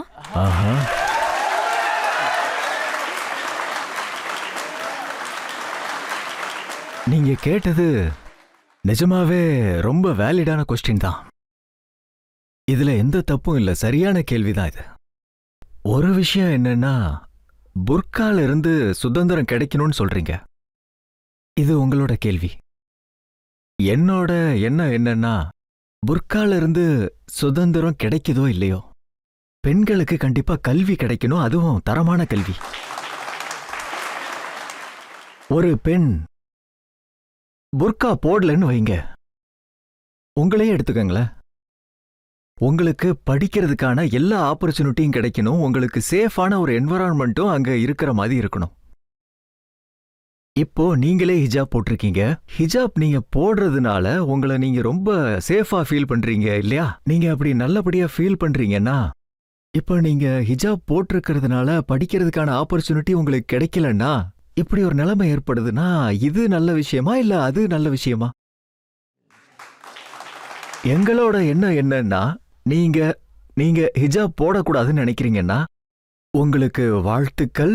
நீங்க இவங்க ஹிஜாப் போடாததால இப்படி ட்ரெஸ்ல போறதுனால இவங்க சேஃபா இருக்க மாட்டாங்கன்னு இந்த மாதிரி நிலைமை ஏற்படக்கூடாது. எப்படி இருந்தாலும் படிக்கிறதுக்கான ஆப்பர்ச்சுனிட்டி வரணும். என்னோட மக, என்னோட தங்கச்சி, உங்களோட தங்கச்சி தன்னைத்தானே கம்ஃபர்டபுளா ஃபீல் பண்ண மாட்டேன்றாங்கன்னா, பொண்ணுங்க பசங்க ஒன்னா இருக்கிற இன்ஸ்டிடியூஷன்ல சேஃபா ஃபீல் பண்ணலன்னா, எனக்கு தெரிஞ்ச வரைக்கும் கல்வி சரியா கொடுக்கணும், அதுக்காக பெண்களுக்காக ஒரு தனி இன்ஸ்டிடியூட் கட்டணும் அப்படின்னா நாங்க பண்ணுவோம். நாங்க கண்டிப்பா படிக்க வைப்போம். அது ஒண்ணு. படிக்கிறதால நீங்க தனி ஆளுன்னு சொல்லிடக்கூடாது. உங்களோட நிக்காப் காரணத்தால, உங்களோட ஹிஜாப் காரணத்தால, இல்லனா புர்காவால இந்த மாதிரி இன்ஸ்டிடியூஷன்ஸ் ஆல்ரெடி நிறையவே இங்க இருக்கு. நாங்க என்ன நினைக்கிறோம்னா, பெண்களுக்காக இங்க தனியா யூனிவர்சிட்டியை உருவாக்கணும். பெண்களுக்கான தனியா மெடிக்கல் காலேஜ் இருக்கணும். இருக்கு, நம்ம காலேஜில் நிறைய மெடிக்கல் காலேஜஸ் இருக்கு, அதுல பெண்கள் இருக்காங்க நிறைய. சோ நான் என்ன சொல்ல வரேன்னா, அதாவது பெண்களுக்கு கல்வி கண்டிப்பா கிடைக்கணும், அதுக்காக தனியா இன்ஸ்டிடியூஷன் இருந்தாலும் பரவாயில்ல. அப்போ எல்லார் கூடயும் படிக்கிறதுல கம்ஃபர்டபுளா இருந்தாங்கன்னா அவங்களுக்கு அங்கேயே வாய்ப்புகள் கிடைச்சா ரொம்ப சந்தோஷம். இல்ல நான் ஒன்னு தெரிஞ்சுக்கணும்னு நினைக்கிறேன். தாருல் உலூம் தியோபந்துக்கு அங்க பெண்கள் படிக்கணும்னா கண்டிப்பா புர்கா போடணும்னு சொல்றீங்களா? இல்ல அங்க பெண்கள் படிக்கிறதே கிடையாது. ஆனா பெண்களுக்கான கல்விக்காகவே இந்த மாதிரி இன்ஸ்டிடியூஷன்ஸ் இருக்கு, சரிங்களா? இது ரொம்பவே மோசமான விஷயம். இவ்வளவு பெரிய வேர்ல்ட் ரெனவுண்ட் இன்ஸ்டிடியூட்ல இல்ல, நாங்க மிக்ஸ் பண்றதுக்கு எதிரானவங்க தான். மிக்ஸ் பண்றதுக்கு நானே எதிரானவன் தான். சில ஆப்பர்ச்சுனிட்டிஸும் கிடைக்கணும், எல்லா கல்வியும் கிடைக்கணும், மிக்ஸ் ஆகக்கூடாது, அவ்வளவு ஆப்பர்ச்சுனிட்டி இங்க கொடுக்க மாட்டீங்க. நாங்க என்ன சொல்றோம்னா, யாருக்கு எங்க வாய்ப்பு கிடைக்குதோ அவங்க அங்க படிக்கலாம், நல்லா படிக்கணும், அவ்வளவுதான். இப்போ ஒரு பிரேக் எடுத்துக்கலாம். பிரேக்குக்கு அப்புறம் ஆப்கி அதாலத்ல மௌலானா மெஹமூத் மதனி மேல அடுத்த குற்றச்சாட்டு. நீங்க தான் சொன்னீங்க நான் மோடி சார் பிரைம் மினிஸ்டரை பாராட்டுறேன்னு. நான் அவரை எப்பயுமே பாராட்டக்கூடாது, அவரை வெறுக்கணும்னு சொல்றீங்க. இது எப்படி நடக்கும்? Welcome back. இன்னைக்கு ஆப்கி அதாலத்ல நம்மோட விருந்தினர் ஜமியத் உலேமா ஹிந்தோட சீஃப் மௌலானா மெஹமூத் மதனி. ஆப்கி அதாலத்ல அடுத்த குற்றச்சாட்டு. ஆப்கி அதாலத்ல ஜமியத் உலேமா ஹிந்தோட பிரசிடென்ட் மௌலானா மெஹமூத் மதனி மேல சுமத்தப்பட்ட குற்றச்சாட்டு என்னன்னா, இவர் மறைமுகமா பாலிடிக்ஸ் பண்றார். மௌலானா சார், எல்லாரும் என்ன சொல்றாங்கன்னா, நீங்க அரசியல்ல இல்ல, ஆனா அரசியல் சார்ந்த விஷயங்களை தான் பண்றீங்க. நீங்க நரேந்திர மோடியை பாராட்டுறீங்க, அமித்ஷாவை சந்திக்கிறீங்க, RSS கூட பேசுறீங்க. நாங்க எல்லாரும் ஒரே நாட்டோட சிட்டிசன்ஸ். நல்லது கெட்டது எல்லாம் ஒருத்தரை சார்ந்துதான் இருக்கீங்க. நாடு நல்லா இருந்தா எல்லாருக்குமே நல்லதுதான். நாட்டுல ஏதாவது கெட்டது நடந்துச்சுன்னா எல்லாருக்குமே கெட்டதுதான். பாலிடிக்ஸ் எப்பயுமே மறைச்சுதான் பண்ணுவாங்க. ஆனா நான் பாலிடிக்ஸ் பண்றதே இல்ல. ஆனா நாட்டுக்காக யாராவது ஏதாவது நல்ல வேலை பண்ணா அவங்கள பாராட்டுவோம், தப்பு பண்ணா அவங்கள எதிர்த்து நிற்போம். இதை நான் கண்டிப்பா பண்ணுவேன். அவங்கள சந்திக்கவும் செய்வோம், எல்லார் கூடயும் ஒன்னாவே இருப்போம். நல்ல விஷயங்களை பண்றது, சந்திக்கிறது, பேசுறது, இதெல்லாம் பாலிடிக்ஸ் கிடையாது. இது எங்களோட தேவை, நாட்டோட தேவை. சந்திக்கலனா எப்படி பேசுவோம், எப்படி புரிய வைப்போம், எப்படி புரிஞ்சுக்குவாங்க? இது ரொம்ப முக்கியமான விஷயம். இதை பண்ணுவோம், பண்ணிக்கிட்டு இருக்கோம், இதுக்கு மேலேயும் நாங்க இதை பண்ணுவோம். நீங்க பிரதமரை பாராட்டும் போது அவர் இஸ்லாமிக் கண்ட்ரீஸ்க்கு போறாரு, அங்க இருக்கிறவங்க கூட கை கொடுக்கறாரு, ஹக் பண்ணிக்கிறாரு, அவருக்கு அவார்ட்ஸ் கிடைக்குது. இது நல்ல விஷயம் நினைக்கிறீங்களா? ஆமா, இது என்னோட நாடு, என் நாட்டோட பிரைம் மினிஸ்டர், அவருக்கு மரியாதை கிடைக்குதுன்னா நாட்டுக்கே கிடைக்குதுன்னு தானே அர்த்தம்.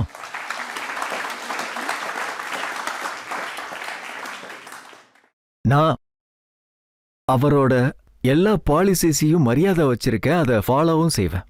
டிஸ்அக்ரிமெண்ட்ஸ் இருக்கு, சில விஷயங்கள் மேல பெரிய பெரிய டிஸ்அக்ரிமெண்ட்ஸ் இருக்கு. ஆனா நாட்டுக்கு வெளியே போனார்னா யாராவது அவமானப்படுத்தணும்னு முயற்சி பண்ணாங்கன்னா அதுக்காக நாங்க எங்க உயிரை கூட கொடுக்க தயாரா இருக்கோம். சண்டை போடுவோம். மதினி சார், நம்ம நாட்டோட ஆளுங்க வெளிநாட்டுக்கு போய் நம்ம ஊர் முஸ்லீம்ஸ்க்கு இவங்களுக்கெல்லாம் அநியாயம் நடக்குது, இந்தியாவில் முஸ்லீம்ஸோட நிலைமை ரொம்ப மோசமா இருக்கு அப்படின்னு அமெரிக்கா யூகேக்கெல்லாம் போய் சொல்றாங்க. இதை நானும் சொல்லுவேன். ஒருவேளை ப்ராப்ளம் இருந்தா நானும் சொல்லுவேன். ஒருவேளை ஒரு ப்ராப்ளம் இருக்கு, அதை சால்வ் பண்றதுக்கான எந்த முயற்சியும் எடுக்கலன்னா இங்கேயே அழுவேன், வெளிநாட்டுக்கும் போய் அதுக்காக நான் அழுவேன். அழுதுதானே ஆகணும். அதனால இது ரொம்ப தவறான ஒண்ணு. அதாவது அர்ஷத் மதினி சார் என்ன சொல்லியிருக்காருன்னா, நாட்டுல சுதந்திரத்துக்கு அப்புறம் முஸ்லிம்ஸோட நிலைமை ரொம்ப மோசமாயிடுச்சு. என்ன மாதிரி நிலைமை உருவாயிடுச்சுன்னா உயிரோட இருக்கிறதுக்கு அருகதையே இல்லாத மாதிரி ஆயிடுச்சு. சார், ஒரு பக்கம் மீடியா இருக்கு, ஒரு பக்கம் ஒரு வித்தியாசமான பர்செப்ஷன் கிரியேட் பண்ணியிருக்காங்க. இத கரெக்ட் பண்றதுக்கான நிலைமை வந்திருக்குன்னு உங்களுக்கு தோணலையா சார்? ஒருவேளை இதுக்கான கரெக்ஷன் நம்ம பண்ணலைன்னா, கரெக்ஷனுக்காக சின்சியர் எஃபர்ட் போடலன்னா, கவர்மெண்ட்ல இருந்து, மீடியால இருந்து, சிவில் சொசைட்டி சர்வீஸ்ல இருந்து, இது நாட்டு கூட நட்பு கிடையாது, நான் ஒரு பெரிய துரோகன் தான் சொல்லுவேன். அதுக்காக இந்த சிச்சுவேஷனை மாத்துறதுக்காக நம்ம எல்லாம் சேர்ந்து எஃபர்ட் போட்டு தான் ஆகணும். மோசமான சிச்சுவேஷன், சரியா? உங்களை இங்க கூப்பிட்டதுக்கான நோக்கமே இதுதான். ஆமா சார். நாம சேர்ந்து இந்த சிச்சுவேஷனை மாத்துறதுக்கான முயற்சி எடுக்கணுங்கிறது தான். ஆமா. ஆனா நம்ம கவர்மெண்டோட மோட்டோ சப்கா சாத் சப்கா விகாஸ், அது தவறானதா? எனக்கு தெரியாது. எனக்கு இத பத்தி அது தோணல. இதுக்காக எந்த மாதிரி சின்சியர் எஃபர்ட்ஸ் எடுக்கணுமோ அதை எடுக்கலன்னு தான் எனக்கு தோணுது சார். ஏன்னா நம்ம எப்பவும் ஆளுங்கட்சியில் இருக்கிறவங்க என்ன சொல்றாங்கன்னா, ரேஷன்ல, எலக்ட்ரிசிட்டி கொடுக்கறதுல, வீடு கொடுக்கறதுல நாங்க எந்த விதமான மத பேதங்களும் பார்க்கறதே கிடையாது. அது நல்ல விஷயம்தான். ஒருவேளை இப்படி நடக்குதுன்னா அது ரொம்ப நல்ல விஷயம். ஆனா ஜஸ்டிஸ்ல, சட்டத்துல, சட்டத்தோட இம்ப்ளிமெண்டேஷன்ல எல்லாத்துலயும் ஈக்குவாலிட்டி கண்டிப்பா இருக்கணும். அப்ப நான் ஒத்துக்கிறேன். ஒருவேளை அது மாதிரி நடக்கலன்னா அதுக்கப்புறம் டெவலப்மெண்ட், ஈக்குவாலிட்டி, இதுக்கெல்லாம் என்ன அர்த்தமா இருக்க முடியும்? எது நடக்கலன்னு சொல்றீங்க? ஜஸ்டிஸ், லா, அதுக்கான இம்ப்ளிமெண்டேஷன் இல்ல, அதோட ஆளுங்களுக்கு ரெஸ்பெக்ட், இந்த 3-4 விஷயங்களும் ரொம்ப பெரிய விஷயம், ரொம்ப இம்பார்ட்டண்டான விஷயம். சட்டம் எல்லாருக்குமே சமமானதுதான். அது சமமாவும் இருக்கணும், வெளியவும் தெரியணும். அது நீங்க என்ன நினைக்கிறீங்கன்னா, புல்டோசர் ஏத்துறதுனால மக்களுக்கு அநீதி நடக்குதுன்னு நினைக்கிறீங்க. இது சுப்ரீம் கோர்ட்ல சேலஞ்ச் பண்ணிருக்கீங்க. நானும் பண்ணினேன். ஆனா சுப்ரீம் கோர்ட் போக வேண்டிய அவசியம் வந்திருக்க கூடாது. அரசாங்கம் சொல்ற மாதிரி எல்லாரும் ஈக்குவல்னு சொல்றாங்க, ஆனா அங்க போற மாதிரி சிச்சுவேஷன் வந்திருக்கவே கூடாது. வேற வழி இல்லாம தான் போனேன். அவங்க என்ன சொல்றாங்கன்னா, உத்தரப்பிரதேசத்துல லா அண்ட் ஆர்டர் சிச்சுவேஷன் ரொம்ப மோசமா இருந்துச்சு, அங்க மக்களோட நிலைமைய மாத்தணும், சிஸ்டமை சீர் பண்ண வேண்டிய அவசியம் இருக்கு, அதனால நாங்க ஆக்ஷன் எடுத்தோம், அதத்தான் மௌலானா சார் ப்ராப்ளம்னு சொல்றாரு. இல்ல, இப்போ நீங்க எல்லா விஷயத்தையும் மௌலானா சார் மேலேயே தள்ளுறீங்க. எல்லாத்தையும் ஷிஃப்ட் பண்ணாதீங்க. அதாவது இதுல என்ன கேள்வின்னா, இதோட மெயின் விஷயம் என்னன்னா, லா அண்ட் ஆர்டரை சரி பண்றது. இது ரொம்ப நல்ல விஷயம்தான். லா அண்ட் ஆர்டரை நல்லபடியா வச்சுக்கணுன்றதுக்காக என்னெல்லாம் பண்ண முடியுமோ, என்ன ஆக்ஷன் எடுக்கணுமோ அதெல்லாம் பண்ணணும். ஆனா அந்த ஆக்ஷன் எடுக்கிறதுக்கான லிமிட்னு ஒன்னு இருக்கணும் கண்டிப்பா. அந்த லிமிட்டே ஒருவேளை தாண்டிட்டா இது கண்டிப்பா சரியான விஷயம் கிடையாது. அவங்க என்ன சொல்றாங்கன்னா, முதல்ல போலீஸ் முன்னாடி ஓடிக்கிட்டு இருப்பாங்க, மாஃபியா ஆளுங்களும் ரவுடிகளும் அவங்கள துரத்துக்கிட்டு இருப்பாங்க. இப்ப மாஃபியா ஓடுறாங்க, ரவுடிங்க ஓடுறாங்க, போலீஸ் அவங்கள துரத்துறாங்க. அவங்க சொல்ற விஷயம் உண்மையா கூட இருக்கலாம். நான் அந்த பர்டிகுலர் விஷயத்தை பத்தி பேசணும்னு நினைக்கல. நான் இப்போ இங்க என்ன சொல்ல வரேன்னா, அதாவது இம்ப்ளிமெண்டேஷன் எல்லாருக்கும் ஒரே மாதிரி இருக்கணும், ஈக்குவலா இருக்கணும், தப்பான வழியில இருக்கக்கூடாது. ஆனா உங்கள மாதிரியான ஆளுங்க ஒரு மாஃபியாக்கு அகெயின்ஸ்டா ஆக்ஷன் எடுக்கிறத அப்ஜெக்ட் பண்ணீங்கன்னா அது எப்படி? நான் எப்போ அப்ஜெக்ஷன் பண்ண? ஆக்ஷன் எடுக்கிறத பத்தி நான் அப்ஜெக்ஷன் பண்ணவே இல்லையே. இது மாஃபியா பத்தின விஷயம் மட்டும் கிடையாது. சாதாரண மனுஷனும் அவன் இன்னும் நிரபராதி தான், அவன் குற்றவாளி கிடையாது, எந்த இடத்துலயுமே கன்விக்ட் ஆகல. சரி, இன்னொரு விஷயம் சொல்லுங்க, நான் குற்றம் பண்ண அதுக்கான தண்டனை வயசான அப்பா அம்மாக்கு ஏன் கிடைக்குது? இதெல்லாம் சரியா? நான் உங்களுக்கு ஒரு எக்ஸாம்பிள் கொடுக்குறேன். முக்தார் அன்சாரி அவருக்கு எதிராக நிறைய கேசஸ் இருந்துச்சு. உத்தரப்பிரதேசம் முழுக்க தெரியும். அவர் ஒரு பெரிய கேங்ஸ்டர். அவர் மேல 63 கிரிமினல் வழக்குகள் இருந்துச்சு. அதுல மர்டர் கேசஸும் இருக்கு. அதோட 8 கேஸ்ல அவர் மேல கன்விக்ஷனும் நடந்திருக்கு. சரி, ஒரு விஷயம் சொல்லுங்க. இல்ல, முதல்ல நான் கேட்டதுக்கு நீங்க சொல்லுங்க. நீங்க முக்தர் அன்சாரிய பத்தி ஏழைகளின் ராஜான்னு சொல்லியிருக்கீங்க. நான் மட்டும் சொல்லல, அவரோட கான்ஸ்டிடியூன்சில போய் கேட்டு பாருங்க. அவரு முஸ்லீமா இருக்கிறதுனால கிடையாது, அவருக்கு ஓட்ஸும் மோர் தென் 80% நான் முஸ்லீம்ஸ் தான். அவரோட கான்ஸ்டிடியூன்சி இப்படிதான். முஸ்லீமோட ஆள் கிடையாது. அவர் உண்மையாவே ஏழைகளுக்காக இருந்தவர். இப்போ கேசஸ் இருக்கு. எத்தனை கேசஸ்ல கன்விக்ட் ஆனாரு இத பத்தி நானே சொல்றேன். இதுல என்னோட ரிசர்ச்சும் இருக்கு சார். நீங்க எவ்வளவு ரிசர்ச் பிரசன்ட் பண்ணிட்டு இருக்கீங்களோ என்கிட்ட ரிசர்ச் இருக்கு சார். நானும் அதை பிரசன்ட் பண்றேன். என்னன்னு சொல்லுங்களேன். அவரு உண்மையாலுமே ஏழைகளோட ராஜா தான். நீங்க என்ன சொல்ல வரீங்க? அவரோட கேஸ்ல ஒரு கேஸ் கூட அவரு யாரோட வீட்டையும் கப்சா பண்ணாரு, கைப்பற்றினாருன்னு நீங்க சொல்லவே முடியாது சார். எங்களுக்கு கொடுமை பண்ணாருன்னு சொல்லுங்க, கண்டிப்பா இருக்காது. நான் முழு கான்பிடென்ட்டோட சொல்றேன். ப்ரூவ் பண்ணா வாபஸ் வாங்கிக்கிறேன். இப்போ அவரோட பிரதர் பார்லிமெண்ட் மெம்பர் ஆயிருக்காரு. அந்த கான்ஸ்டிடியூன்சியோட நிலைமை நீங்களே பாருங்களேன். அங்க ஒரு முஸ்லீமா நின்னு ஜெயிச்சிருக்கவே முடியாது. நான் இங்க இந்து முஸ்லீம் இல்ல நீங்க அந்த கான்டெக்ஸ்ட்ல தானே என்கிட்ட கேள்வியே கேட்டீங்க. என்ன சொல்லியிருந்தேன்னா நீங்க அப்படி சொல்லிருக்கீங்க. அதனால தான் உங்ககிட்ட ஆமா நான் சொல்லுவேன். நான் சொல்றது போலீஸோட ரெக்கார்ட், இது அதாலத்தோட ரெக்கார்ட். சரி, நீதிமன்றத்தோட அந்த ரெக்கார்டும் இருக்கு. இன்னும் நிறைய ரெக்கார்ட்ஸ் இருக்கு. நிறைய கேசஸோட அதுல இருந்து விடுபட்டு இருக்காரு. தண்டனை கிடைச்ச கேசஸ் பத்தி மட்டும் தான் நான் உங்ககிட்ட சொல்றேன். அப்ப சரி, அப்ப தண்டனை கிடைச்சிருக்குன்னா ஒரு தண்டனையை அனுபவிச்சுக்கிட்டு தான் இருக்காரு. ஒரு மனுஷன் நல்ல விஷயங்கள் நிறைய பண்ணிருக்காருன்னா அத பத்தி சொல்லிதானே ஆகணும். இங்க நீங்க என்ன சொல்றீங்கன்னா ஏழைகளோட ராஜாவா இருந்து கோர்ட் தண்டனை கொடுத்திருக்குன்னு இப்ப நீங்களே ஒரு விஷயம் சொல்லுங்க. நீங்க தான் சொன்னீங்க நான் மோடி சார் பிரைம் மினிஸ்டரை பாராட்டுறேன்னு. நான் அவரை எப்பயுமே பாராட்டக்கூடாது, அவரை வெறுக்கணும்னு சொல்றீங்க. இது எப்படி நடக்கும்? சில நேரங்கள்ல நல்ல விஷயங்களுக்காக பாராட்டவும் செய்வோம். சில விஷயங்கள் இருக்கும், அந்த விஷயங்களுக்காக நான் அவரை பாராட்டவும் செய்வேன். சில விஷயங்கள்ல நான் அவரை பத்தியும் அவர் பண்ண வேலைகளை பத்தியும் எனக்கு இருக்கிற டிஸ்அக்ரிமெண்ட் பத்தியும் நான் சொல்லுவேன். சோ வேற வேற நேரங்கள்ல வேற சந்தர்ப்பத்துல நிறைய விஷயத்தை பத்தி சொல்லுவேன். இப்ப அவர் இறந்துட்டாரு. ஒரு மனுஷன் இறந்ததுக்கு அப்புறம் முக்தார் அன்சாரி சாரை பத்தி சொல்றேன். அவர் இறந்துட்டாரு. அவர் வாழ்க்கையில அவர் பண்ண நல்ல விஷயங்களை பத்தி நான் சொல்லிதானே ஆகணும். என் மதத்துல இன்னொரு விஷயமும் சொல்லுவாங்க, ஒருத்தன் இறந்துட்டான்னா அவனை பத்தின நல்லதுதான் சொல்லணும், அவனை பத்தின தப்பானது இல்ல. ஆனா அவரு உயிரோட இருக்கும்போது அவரோட கிரிமினல் வேலைகள் அதெல்லாம் நான் எப்பவும் பாராட்டினதே கிடையாது. அதுக்கான தேவையும் ஏற்படல. இறந்ததுக்கு அப்புறம் இந்த விஷயத்த சொல்றேன். சொல்றதுக்காக கிடையாது.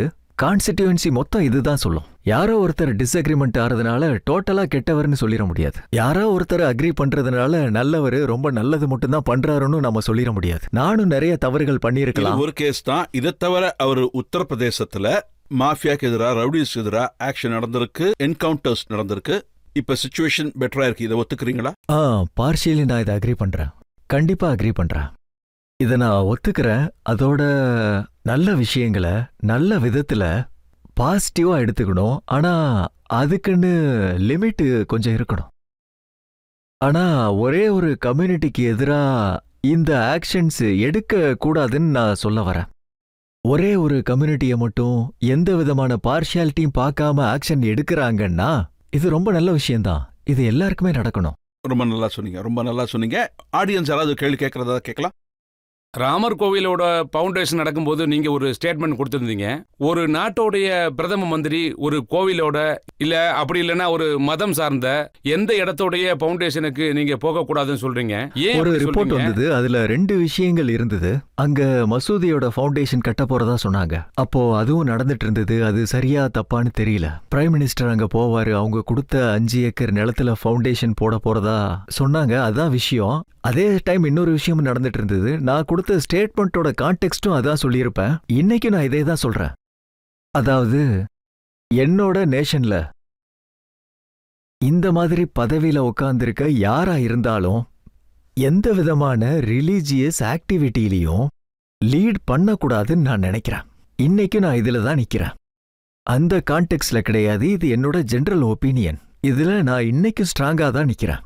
இல்ல அது மட்டும் அந்த இல்லாம ஸ்டேட்மெண்ட் வேற கான்டெக்ட்ல கொடுத்தேன். ஆனா அதுக்கப்புறமும் நான் இதே தான் சொல்றேன். எந்த விதமான ரிலீஜியஸையும் லீட் பண்ற விதமா நம்ம நாட்டோட பிரதமர் இந்த மாதிரி பதவியில இருக்கிறவங்க பண்ணக்கூடாதுன்னு நினைக்கிறேன். ஏன்னா யாரு லீட் பண்ணோம்? இப்ப ராமர் கோவில் கட்டப்பட்டு இருக்கு. இங்க பாருங்க சார், ராமர் கோயிலை பத்தி நம்ம அதிகமா பேச ஆரம்பிச்சோம்னா அது அவ்வளவு நல்லா இருக்காதுன்னு நினைக்கிறேன். திரும்பவும் உடைஞ்சிருக்கிறத நம்ம சேர்க்கணுன்ற பேச்சு மாறி போயிரும். இது என்னோட டொமைன் கிடையாது. அவர் கேள்வி கேட்டாரு, நான் பதில் சொன்னேன், அவ்வளவுதான். சுப்ரீம் கோர்ட்டோட ஜட்மெண்ட் தானே, இதுல என்ன பிரச்சனை இருக்கு? ஓகே ஓகே, அந்த ஜட்மெண்ட்டும் எப்படி முழுமையா வந்ததுன்னு நான் டிபேட் பண்ணலாம் சார்.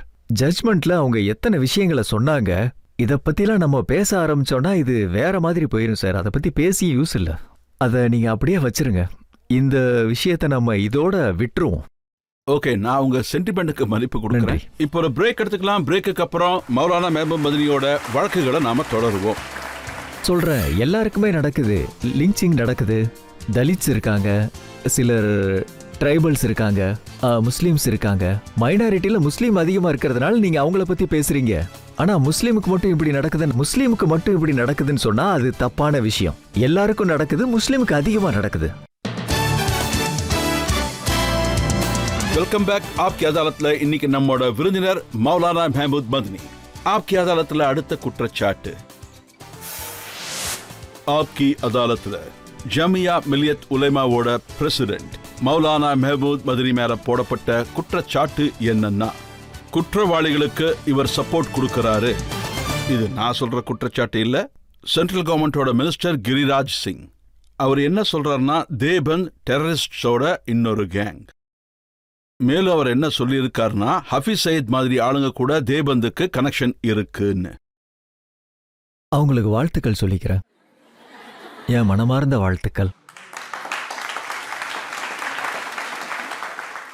அதோட உங்க ஸ்டேட்மெண்ட்டையும் நான் பார்த்தேன். இந்த மாதிரி ஆயிரக்கணக்கான கேஸ் இருக்கு. அவங்களுக்கு எதிராக UABA கூட இருக்கு, டெரரிசம் கேசஸ் இருக்கு. அவங்கள அரெஸ்ட் பண்ணிருக்காங்க. அவங்க எல்லாருக்காகவும் கோர்ட்ல நீங்க சண்டை போடுறீங்க, வக்காலத்து வாங்குறீங்க. இதுல வக்காலத் பண்ண வைக்கிறது, இதுல எந்த தப்பும் இல்லைன்னு சொல்ற அதிகாரம் நம்மளோட இந்த சிஸ்டம் தான் நமக்கு கொடுத்துருக்கு. யாரோ ஒருத்தருக்கு அட்வொகேட் பண்றதுக்கு நாம யாரு? யாருக்காகவும் வக்காலத்து வாங்குறதுக்கு நாம யாரும் இல்ல. அதை கொடுத்தது நம்ம கான்ஸ்டிடியூன்ஸ் தான். அந்த அதிகாரத்தை கொடுத்தது நம்ம கான்ஸ்டிடியூஷன் தான். அதோட ஒரு வேளை யார்கிட்டயும் லாயர் இல்லைன்னா கோர்ட்டே அவங்களுக்கு லாயர் அப்பாயிண்ட் பண்றாங்க.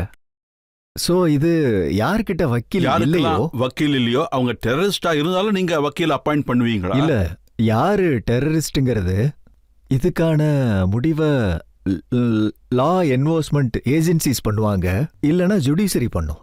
இல்ல நீங்க இதே மாதிரி 100 உதாரணம் சொல்லலாம். அதுல நாங்க எதுலயும் சண்டை போடல. நீங்க கிரிமினல்ஸ் பத்தி கேக்குறீங்க, நான் பெரிய கான்ட்ரவர்சியான விஷயத்த சொல்றேன். அப்சல் குரு தூக்குல போட்டாங்க. ஆனா அவுட் ஆஃப் டர்ன் ப்ரையாரிட்டி பேசிஸ்ல தூக்குல போட்டாங்க. இதுக்கு என்ன அர்த்தம்? ஆனா அது கோர்ட்டோட ஆர்டர். கோர்ட்டோட ஆர்டர் தான், ஆனா அவுட் ஆஃப் டர்ன் ப்ரையாரிட்டி பேசிஸ்ல கொடுத்துருக்காங்க. ஏன் இப்படி பண்ணாங்க? லைனா நிறைய பேர் இருந்தாங்களே, அவங்க எல்லாருக்குமே கொடுத்துருக்கலாமே. இது மாதிரி மத்தவங்க இருந்தாங்க, அவங்களுக்கும் கொடுத்துருக்கலாம். ஆனா கொடுக்கலையே. ஏன் இப்படி பண்ணீங்க? என்னோட கேள்வி இதுதான். அதாவது ஒரு குறிப்பிட்ட கம்யூனிட்டியை மட்டும் நீங்க குற்றவாளியா பாக்குறீங்க. இங்க நீங்க இப்போ பாத்தீங்கன்னா நரேந்திர மோடிஜியோட ஆட்சி இல்லையே. யாரா வேணா இருக்கட்டும், நான் ஆட்சியை பத்தியே பேசல. நான் ஆட்சிக்கு எதிரா இருக்கேன்னு நான் எப்ப சொன்னேன்? நான் அவுட் ஆஃப் டர்ன்னு சொன்ன. யார் என்ன வேணா பண்ணட்டும், தப்புன்னு பண்ணா தப்பு தான். அதனாலதான் நான் இந்த கேள்வியை எழுப்புனேன். நான் இப்போ என் தரப்புல இருந்து இந்த கேள்வியை கேட்கிறேன். உங்களோட கேள்வி என்னன்னா, நான் கிரிமினல்ஸ டெரரிஸ்ட சப்போர்ட் பண்றேன்னு நீங்க சொல்றீங்க, சரிதானா? நான் ஒரே விஷயத்தை தான் சொல்லுவேன். அதுக்கு நான் எக்ஸாம்பிள் நான் 1000 பேரோட எக்ஸாம்பிள் சொல்லுவேன். அவங்களுக்கெல்லாம் நாங்க சப்போர்ட் பண்ணினதே கிடையாது, எப்பவும் பண்ணது கிடையாது. அதோட இதுல இன்னும் சில உதாரணங்கள் இருக்கு. எங்களோட ஆளுங்களும் இருக்காங்க, ஆனா நாங்க சப்போர்ட் பண்ணல, எப்பவும் பண்ண மாட்டோம். எந்த டெரரிஸ்டுக்கும் யாரும் சப்போர்ட் பண்ணவே கூடாது. 0 டாலரன்ஸ் இருக்கணும். இந்த நாட்டுல மட்டும் கிடையாது, உலகத்தோட எந்த நாடா வேணா இருக்கட்டும். தீவிரவாதங்கிற எண்ணம், தீவிரவாத ஆட்டிடியூட் இத வளர்க்கறதுக்கான இடமே கொடுக்க கூடாது. ஒருவேளை கொடுக்கறோம்னா நாட்டுக்கு பண்ற பாவமாயிரும். நீங்க ஒருத்தர கங்கோத்ரி சொன்னதா ஒரு சார சொன்னீங்க. அவரும் அதே கங்கால தான் குளிச்சுக்கிட்டு இருக்காரு. தீவிரவாதத்தோட கங்கால குளிக்கிறாரு அவரு. நாட்டோட கேபினெட்ல இருக்கிறதுக்கு அவருக்கு கொஞ்சம் கூட உரிமையே இல்ல. ஒருவேளை இந்த மாதிரி ஆட்டிடியூட் இருக்கிற ஒரு ஆளு கேபினெட்ல போய் உக்காந்துகிட்டு இருக்காருன்னா நான் அந்த கேபினெட்டை பத்தி என்ன நினைப்பேன்? என்னோட நிலைமை எப்படி ஆகும்? ஆனா அவரு பேர்கள் சொல்லியிருக்காரு. மசூத் அசர், முல்லா உமர், ஃபசூர் ரஹ்மான், இவங்கெல்லாம் நாட்டோட எதிரியான தீவிரவாதிகள். இவங்கெல்லாம் தேபந்தியோட திங்கிங்க சப்போர்ட் பண்ற ஆளுங்க. இவங்கெல்லாம் தேபந்த ரெஸ்பெக்ட் பண்ற ஆளுங்கன்னு சொல்றாங்க. அதனாலதான் நான் சொல்றேன். அதனாலதான் அவருக்கு நான் மனமார்ந்த வாழ்த்துக்களும் சொன்னேன். நம்மளோட கேபினெட்டுக்கும் ரொம்ப வாழ்த்துக்கள். அவ்வளவுதான். நான் வேற என்ன சொல்ல முடியும்? இதை விட எதுவும் அதிகமா இதுக்காக சொல்ல அவர் முடியும்? உங்களுக்கு வாழ்த்து. வேற என்ன பதில் சொல்ல முடியும்? வேற என்ன சொல்ல முடியும்? ஆடியன்ஸ் கேள்வி கேட்கலாம். ஒவ்வொரு முஸ்லீமும் டெரரிஸ்ட் கிடையாதுன்னா ஒவ்வொரு தீவிரவாதத்துக்கு பின்னாடியும் எப்பவும் ஏன் முஸ்லீம் இருக்கான்? என்னுடைய கேள்விதான்.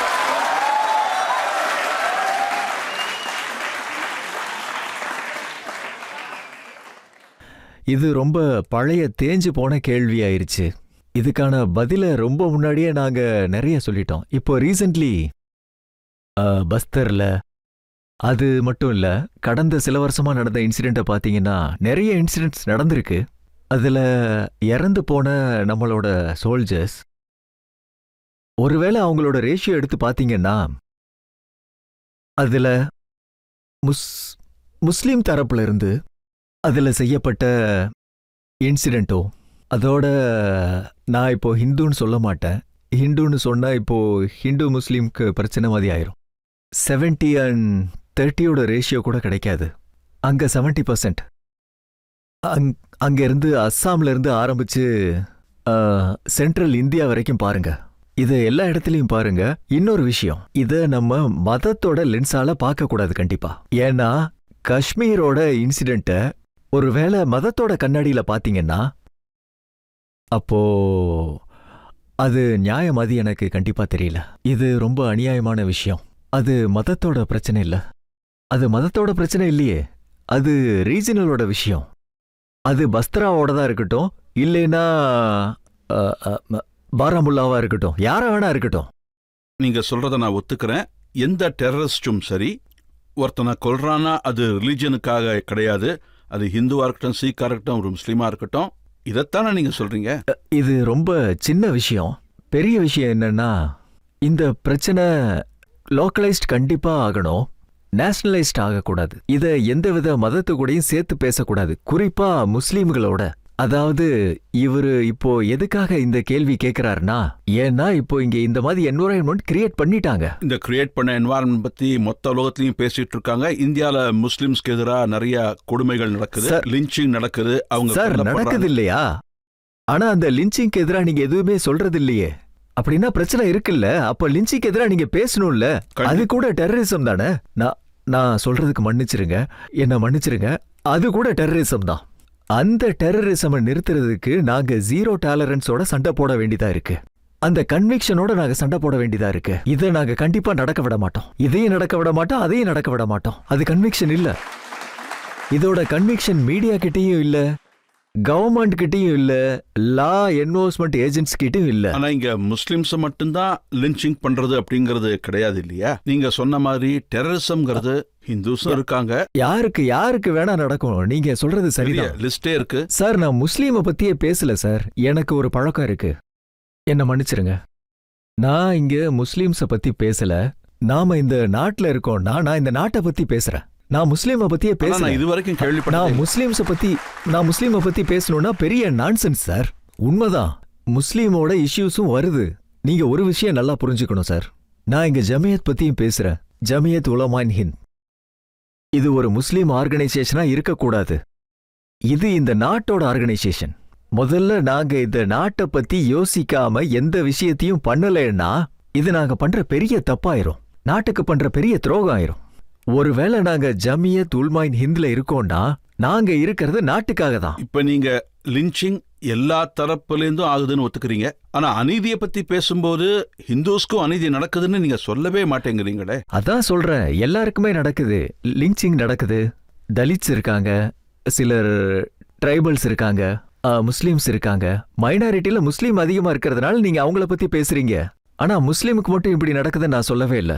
முஸ்லீமுக்கு மட்டும்தான் இப்படி நடக்குதுன்னு நான் சொல்லல. இது தவறான விஷயம். அப்படி யாராவது சொன்னாங்கன்னா முஸ்லீமுக்கு மட்டும் இப்படி நடக்குதுன்னு சொன்னா அது தப்பான விஷயம். எல்லாருக்கும் நடக்குது, முஸ்லீமுக்கு அதிகமா நடக்குது. சார், இதுல உங்களுக்கு பெரிய பங்கு இருக்குன்னு சொல்லுவேன். இதை நீங்க தான் லீட் பண்ணணும். உங்ககிட்ட நான் இதை தான் கேட்கிறேன். நீங்க இந்த நாட்டை காப்பாத்துறதுக்காகவும் வளர்க்கறதுக்காகவும் அதோட ஓரமா உட்கார வச்ச கம்யூனிட்டிக்காக நீங்க ஒரு வாரியரா நிக்கணும்னு நான் நினைக்கிறேன்.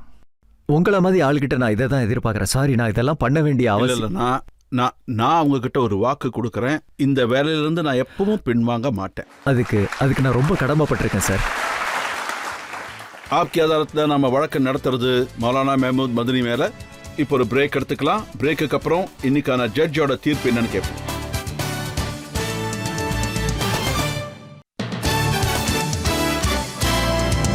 Welcome back. ஆப்கி அதாலத்தில் இன்னைக்கு நம்ம கேள்வி கேட்டது மௌலானா மெஹமூத் மதனி கிட்ட. இப்போ ஆப்கி அதாலத்தில் இன்னைக்கான ஜட்ஜ் ஜஸ்டிஸ் ஜக்கியுல்லா கானோட தீர்ப்பை கேட்போம். இன்னைக்கு இந்த நீதிமன்றத்துல மௌலானா முகமது மதனியான மேல நிறைய குற்றச்சாட்டை போட்டாங்க. அதுக்கு அவங்க நல்லாவே வாதாடினாங்க. அவரு நடந்த விஷயங்களையும் உண்மைகளையும் ஃபேக்ட்ஸையும் மற்ற உதாரணங்களாலையும் அவரால் இதுல இருந்து மீட் அவுட் ஆக முடிஞ்சது. மௌலானா அவருடைய எண்ணங்களை, அவருடைய தாட் ப்ராசஸ் என்னங்கிறத நல்லாவே தெரிவிச்சாரு. அவர் தரப்புல இருந்து நிறைய முஸ்லிம்கள் நல்லாவே வளர்ச்சி அடைஞ்சு வந்திருக்காங்க. இன்னமும் வளர்ந்துகிட்டே இருக்காங்க. இன்னமும் நிறைய பேர் வளரணும். அது மட்டும் இல்லாம 4-5 கல்யாணத்தை பத்தி கேட்கும் போது கூட, மல்டிபிள் மேரேஜை பத்தி கேட்கும் போதும் கூட முஸ்லிம்ல மட்டும் கிடையாது, எல்லாத்துலயும் இருக்குன்னு ரொம்ப ரீசனபிளா ஜெனரலா சொன்னீங்க. இந்த மாதிரி நிறைய கேள்விகளுக்கு ரீசனபிளா பதில் சொன்னீங்க. அதனால மௌலானா மேல எந்த குற்றமும் இருக்கிற மாதிரி எனக்கு தெரியல. அவரை விடுவிக்கலாம்னு நினைக்கிறேன். அவருக்கு எதிரான எந்த குற்றச்சாட்டும் நிரூபிக்கப்படல. அவரை நான் விடுவிக்கிறேன். மௌலானா மெஹமூத் மதனி இதே மாதிரி சமூகத்தோட ஒற்றுமைக்காக வேலை செஞ்சுக்கிட்டே இருப்பாரு. நாட்டோட வளர்ச்சிக்கு கான்ட்ரிபியூட் பண்ணுவாருன்ற நம்பிக்கையோட இன்னைக்கு வழக்கை இதோட முடிச்சுக்கிறோம். அடுத்த முறை இன்னொரு விருந்தினரோட உங்களை வந்து சந்திக்கிறேன். அதுவரை அன்பு கலந்த வணக்கம். நன்றி.